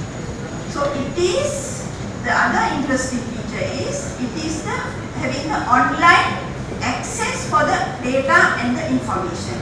So we can manipulate the data in the NSDI platform, your portal, to use for your purposes. In other words, I can say that it's a regulatory mechanism for streamlining the geospatial industry. That's very important aspect of the NSDI. So that's, I already explained to you, we can make use of the NSDI for strategic decision making. So our NSDI hosting Lanka Government Cloud with local government network connectivity. The NSDI geoportal is nsdi.government.lk. It's a national geoportal. So now today it has 125 data layers from 30 government organizations. So the interesting feature is all the data sets migrated in respect to the ISO standard. So we actually mapped this NSDI in the ArcGIS environment and PostgreSQL database. So we have the number of data layers. So I kindly invite all of you to go through the NSDI web portal and actually play around this portal. Then you may get lot of questions at the same time. You can get the answers by yourselves by handling this NSDI information in the web portal. So it facilitates the metadata. Actually, the metadata, data about data, all the information available in the NSDI having the metadata. So when you use the data, you can go through the data history and you can see this data is used for which sort of purposes. So according to that, you can utilize this data. So that facility is available. So you can read the data. So it is having the public access and review and by the different data sources. Again, at the stage 1 of implementing the NSDI, the main objective is to promote the NSDI concept to the country. So at the first phase, we try to introduce few use cases. It is in the site. So if you can go and play around, you can get some experience of how they use the available spatial data for handling very specific use case. So in the geoportal metadata catalog, all these features are available. Those who are interested, you can go through and actually play with this NSDI web portal. You can get to know that most of the information available in the NSDI. When I talk about the NSDI, it has a long history. We actually try to commence it in 1994 under the Sri Lanka Planning Support Project. We have got down some consultations.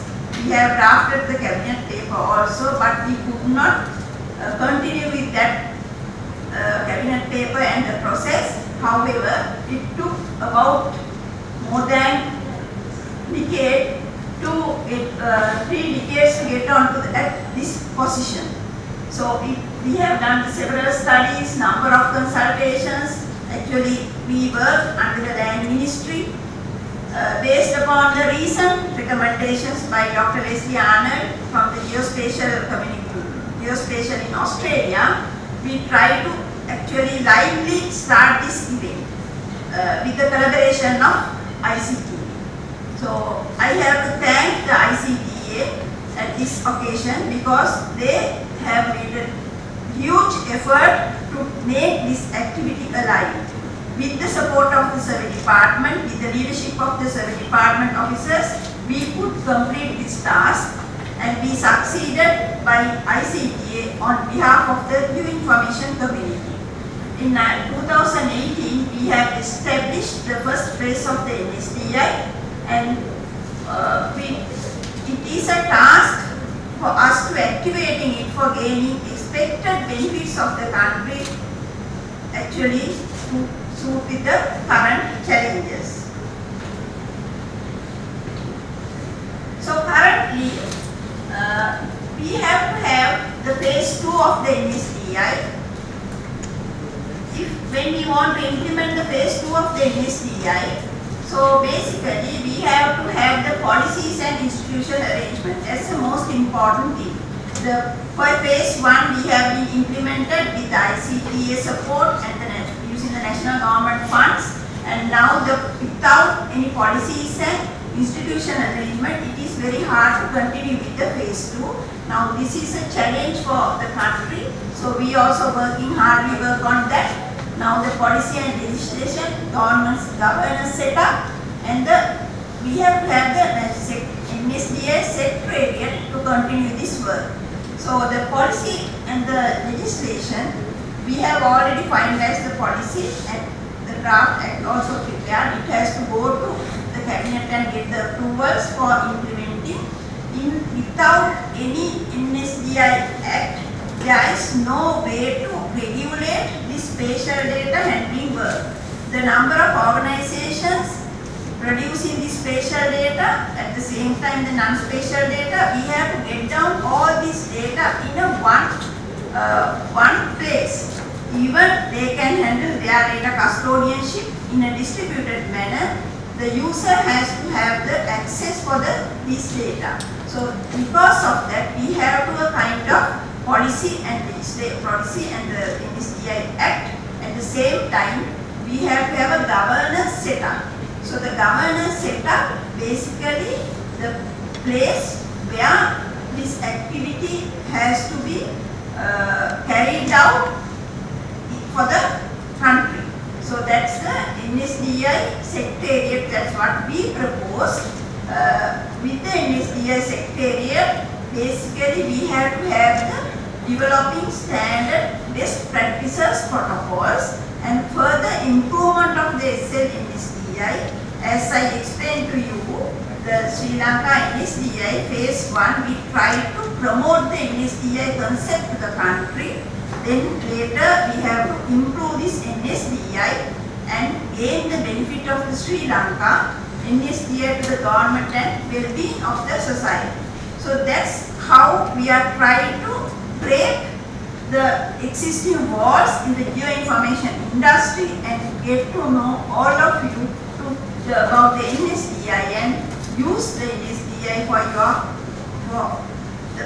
the strategic decisions, at the same time use of the so many applications in the geoinformation industry. I hope that in this short presentation you came to know that what is the NSDI, why we use the NSDI and how we have been using this thing and what we have to do in future. Thank you so much. Thank you very much. This is Perera, and we are running out of the time, but still we have a little time, about 5 minutes for questioning. We have one presenter in person and other three are online. So if you have any questions, you can raise the question.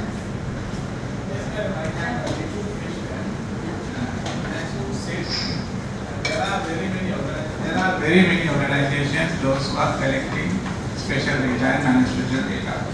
And at the same time, we are talking about the the data sharing and data interoperability. For that, we need to have some kind of homogeneity of this data, to collect this data in a common platform. And one custodianship, that's the right thing. What is your proposal? Who will take this responsibility here in Sri Lanka? Thank you so much. I will explain. Now actually, as you said, the different organizations produce the data, but the thing is, the data custodianship, we have to keep with the data custodian. So actually, when the maintenance of the data is responsibility of the producer, that means the data custodian. If we take this data into the one place, so the NSDI cannot look after all this data, because the data means it's a changing. So the data custodian, they have to maintain the data. We have to maintain this NSDI in a distributed manner. Even the survey department, we have to maintain our own data and share with the NSDI portal. That's the concept behind that.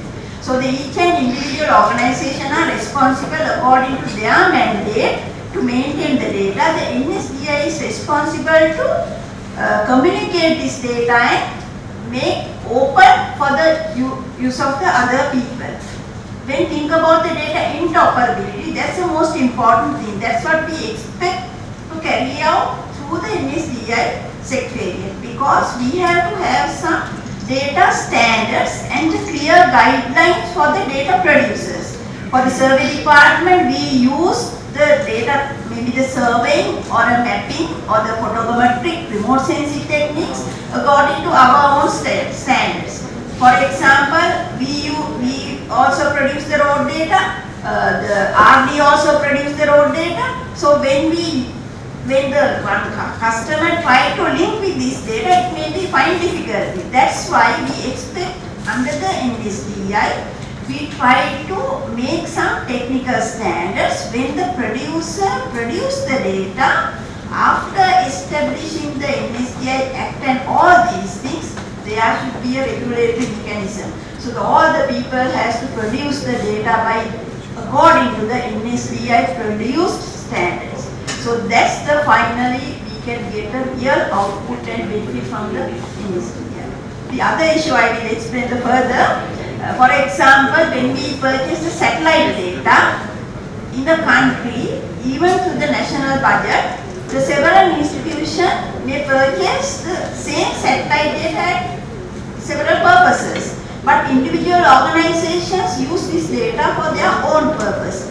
But after establishing the NSDI, I don't think it can happen, because the National Treasury will fund the NSDI to get down this data and share among the others. That's what actually we expect.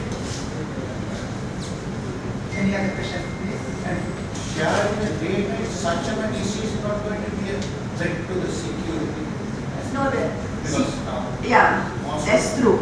Yeah, the security in the sense, we have to have some authorizations also. In the NSDA, what we expect is, we can give the user authorizations, the data viewing purposes, users, handling, editing, only thing, everything we have to fix the user authorizations concepts. Other than that, the security will be an issue.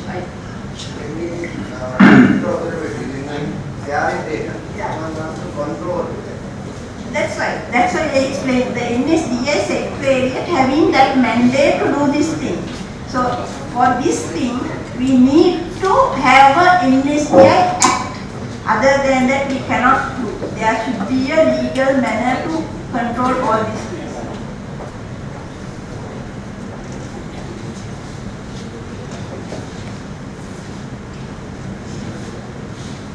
I have a question to Professor Rajapaksha and in fact Professor Paolo.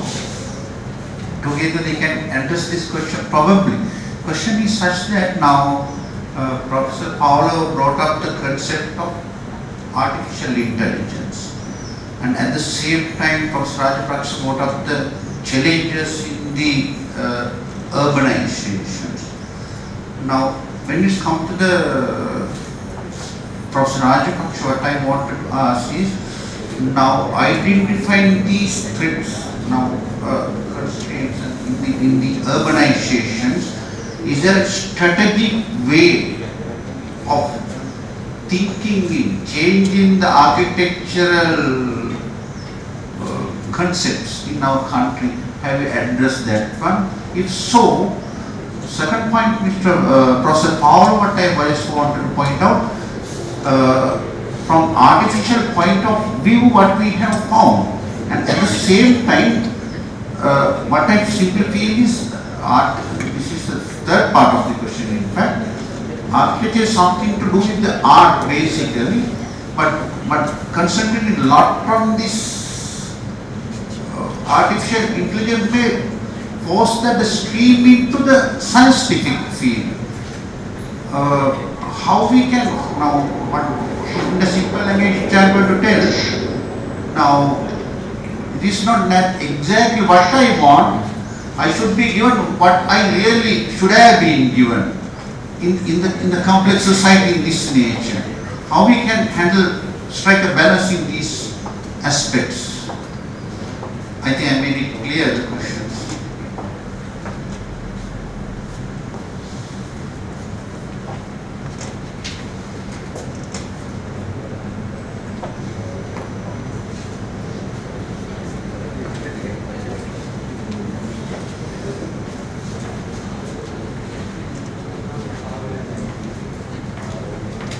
Yeah, Professor Paolo, you can answer.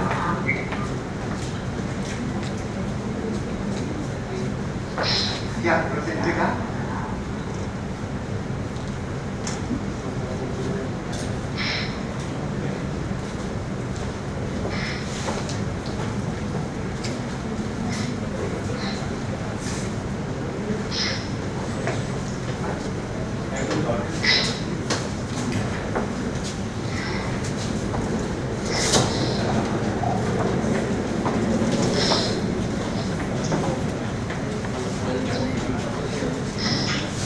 Professor Indrika, did you hear the question?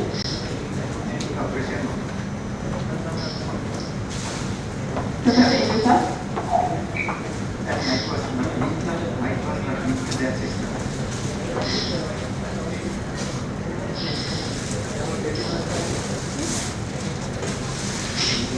Professor Indrika?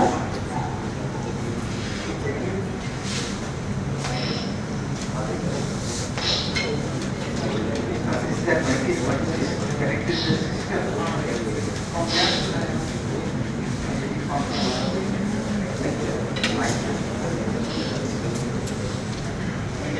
Yeah.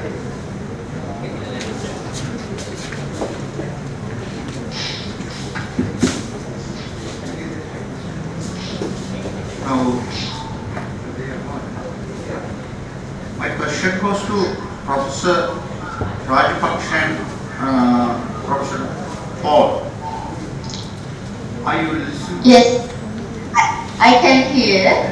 Now, Professor Rajapaksa, now this is a combination profession which is having two ends in fact. One is I would like to know, you brought up the certain situation we have to have faced due to the urbanization statistically, which is alarming of course. And at the same time, strategically have we addressed this issue from the architectural point of view to even within our urban designing projects? And if we are going to address it, how we can address it also? I think we have to identify in this point of time. I think Professor Paolo brought certain importance of the artificial intelligence also. Now, of course, we will be able to collaborate artificial intelligence in this particular point of time, urban design. At the same time, I just wanted to ask a question. I wanted to ask a question from Professor Paolo. Now, basically, architecture is something to do with art which is being created, and by concentrating on the artificial intelligence, probably we may be deviating from our original concept of the architecture. Now, how we can strike a balance between these two things? It's true that we have to give the users requirement well as at the same time, we have to ensure that user get what they really should get it, not that they really wanted to get it. I think if they wanted to get it is something which, due to the same thing, this problem of this urbanization has been created, I think. That is, these are question areas which I just wanted to get the answer from Professor Rajapaksha and the Professor Paul. Okay, thank you very much. Can you hear me? Yes. Okay, not very, I didn't hear clearly the question because the sound is not so clean. But Mr. Muruka told me that the question is how to create balance between artificial intelligence and art. Well, if this is the question, if I understood the question, actually we are talking about a very sensitive issue. Theoretically, the artificial intelligence can even create art.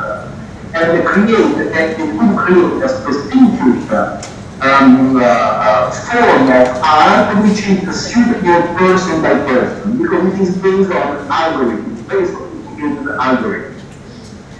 And in detail, they are based also on genetic algorithms, which work very well, and it can fit very well the requirement of every single client, every single individual. But we are a little bit far from that specific case.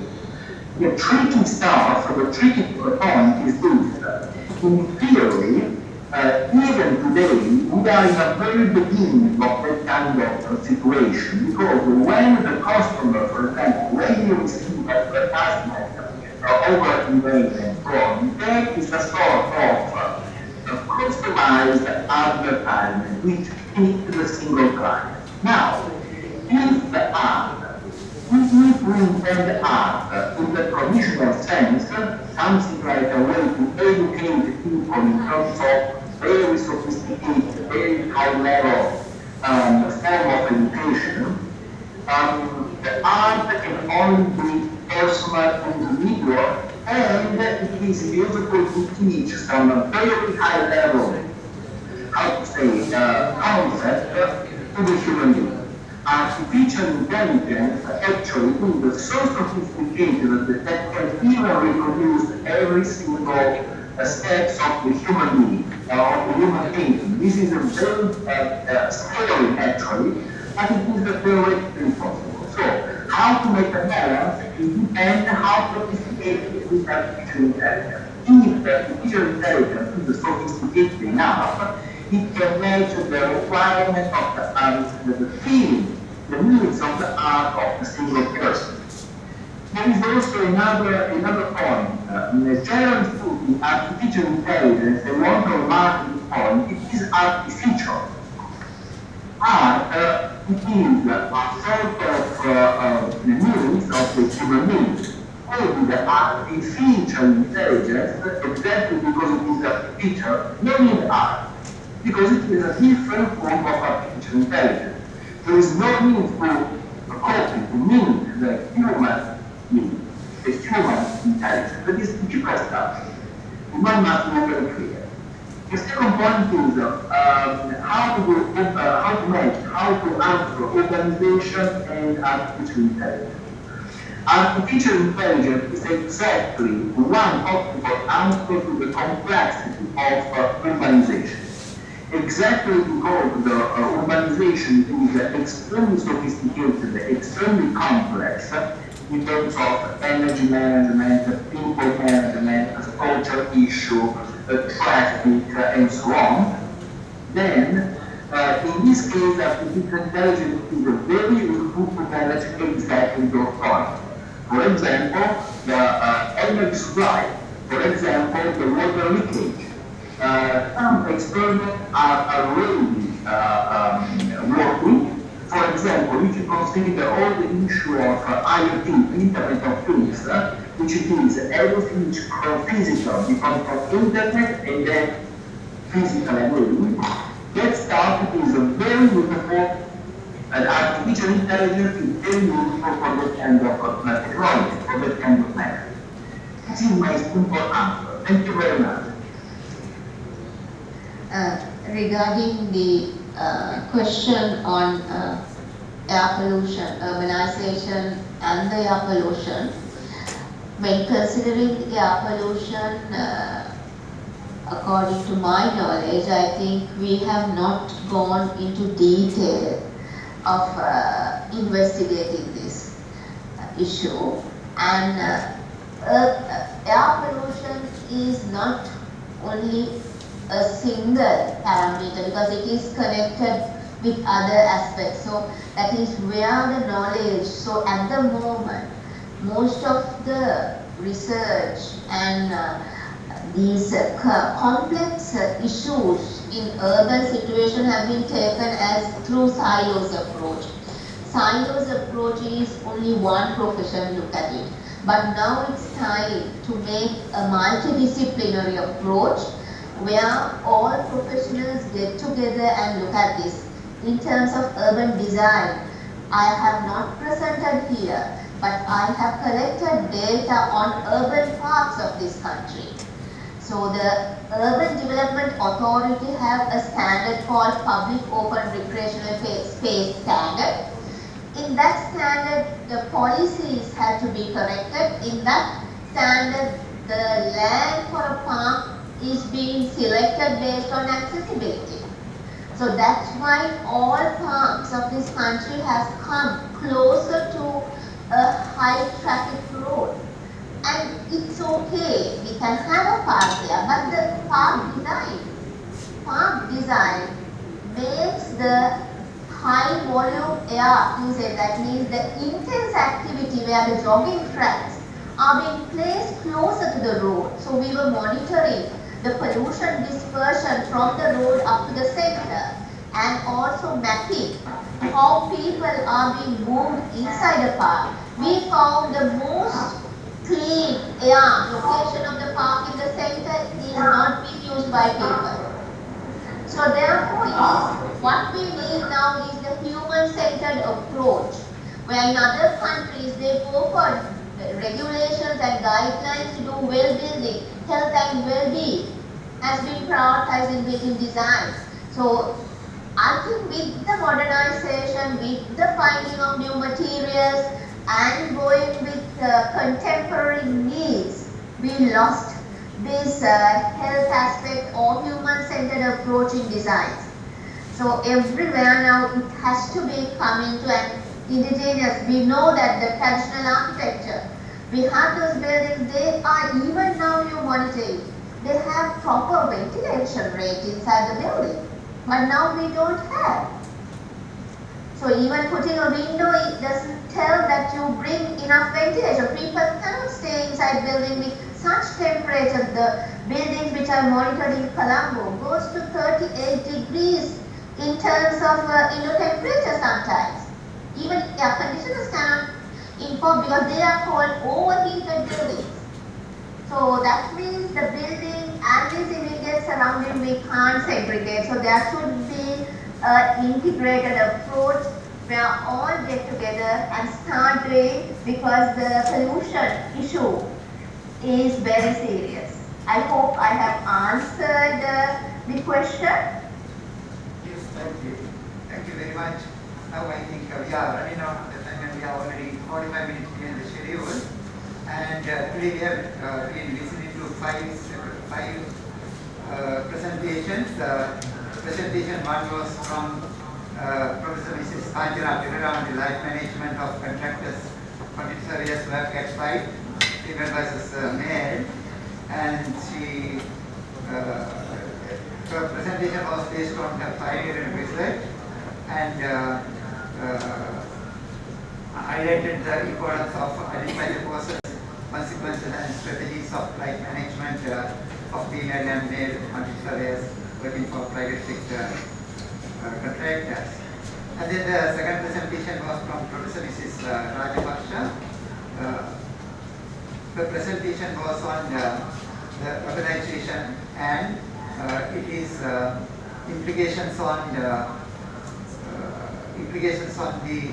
cities, especially challenges to health and well-being, such as air, water, noise and light pollution, and increase in use of energy and related greenhouse gas emission, soil degradation, biodiversity losses and severe water stresses, etc.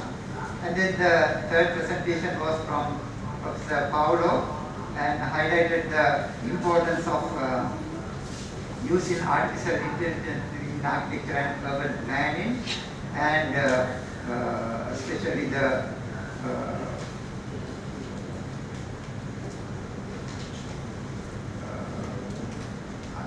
especially highlighted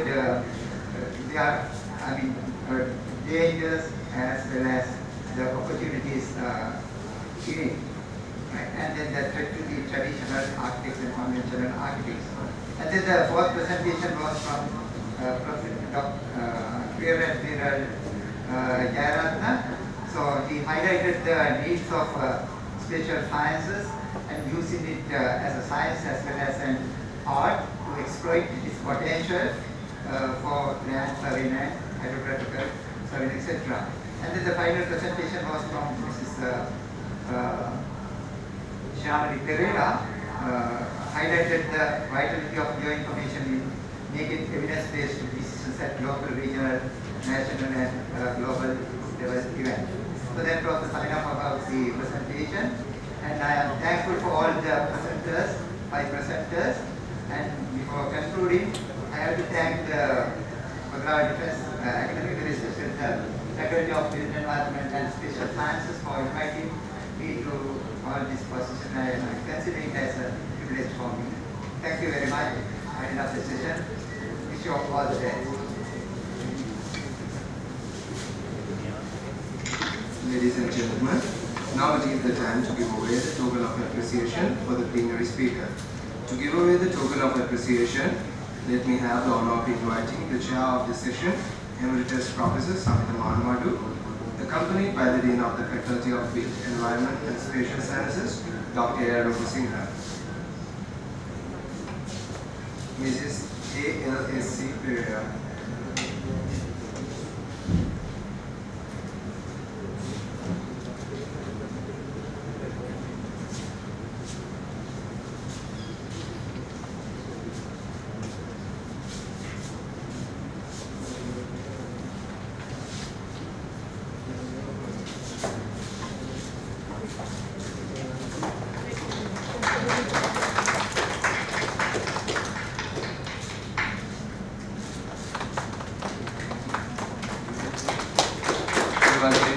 We would like to express our heartfelt gratitude for Professor Kanchana Pereira, Professor Indrika Rajapaksa, and Professor Paolo Genovese for enlightening the audience with their online plenary speeches.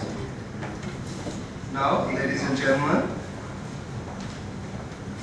I have the honor of inviting the Rector of Southern Campus, Brigadier Prasad Idirsingha, PhD, accompanied by the Senior Deputy Dean of the Faculty of Defense and Strategic Studies, Commander NACC Munasingha, USP, PhD, to offer the token of appreciation to the chairperson of the session, Emeritus Professor Samita Manwadu.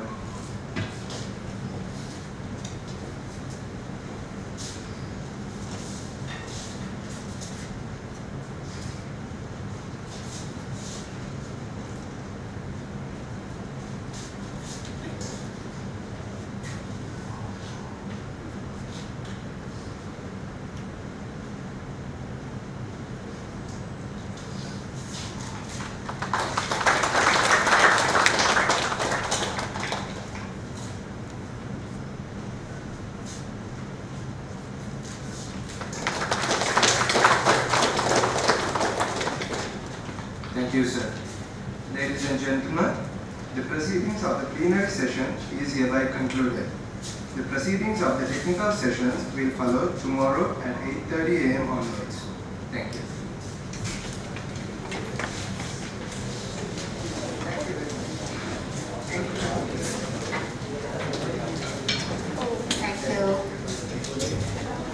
Ladies and gentlemen, please enjoy the tea.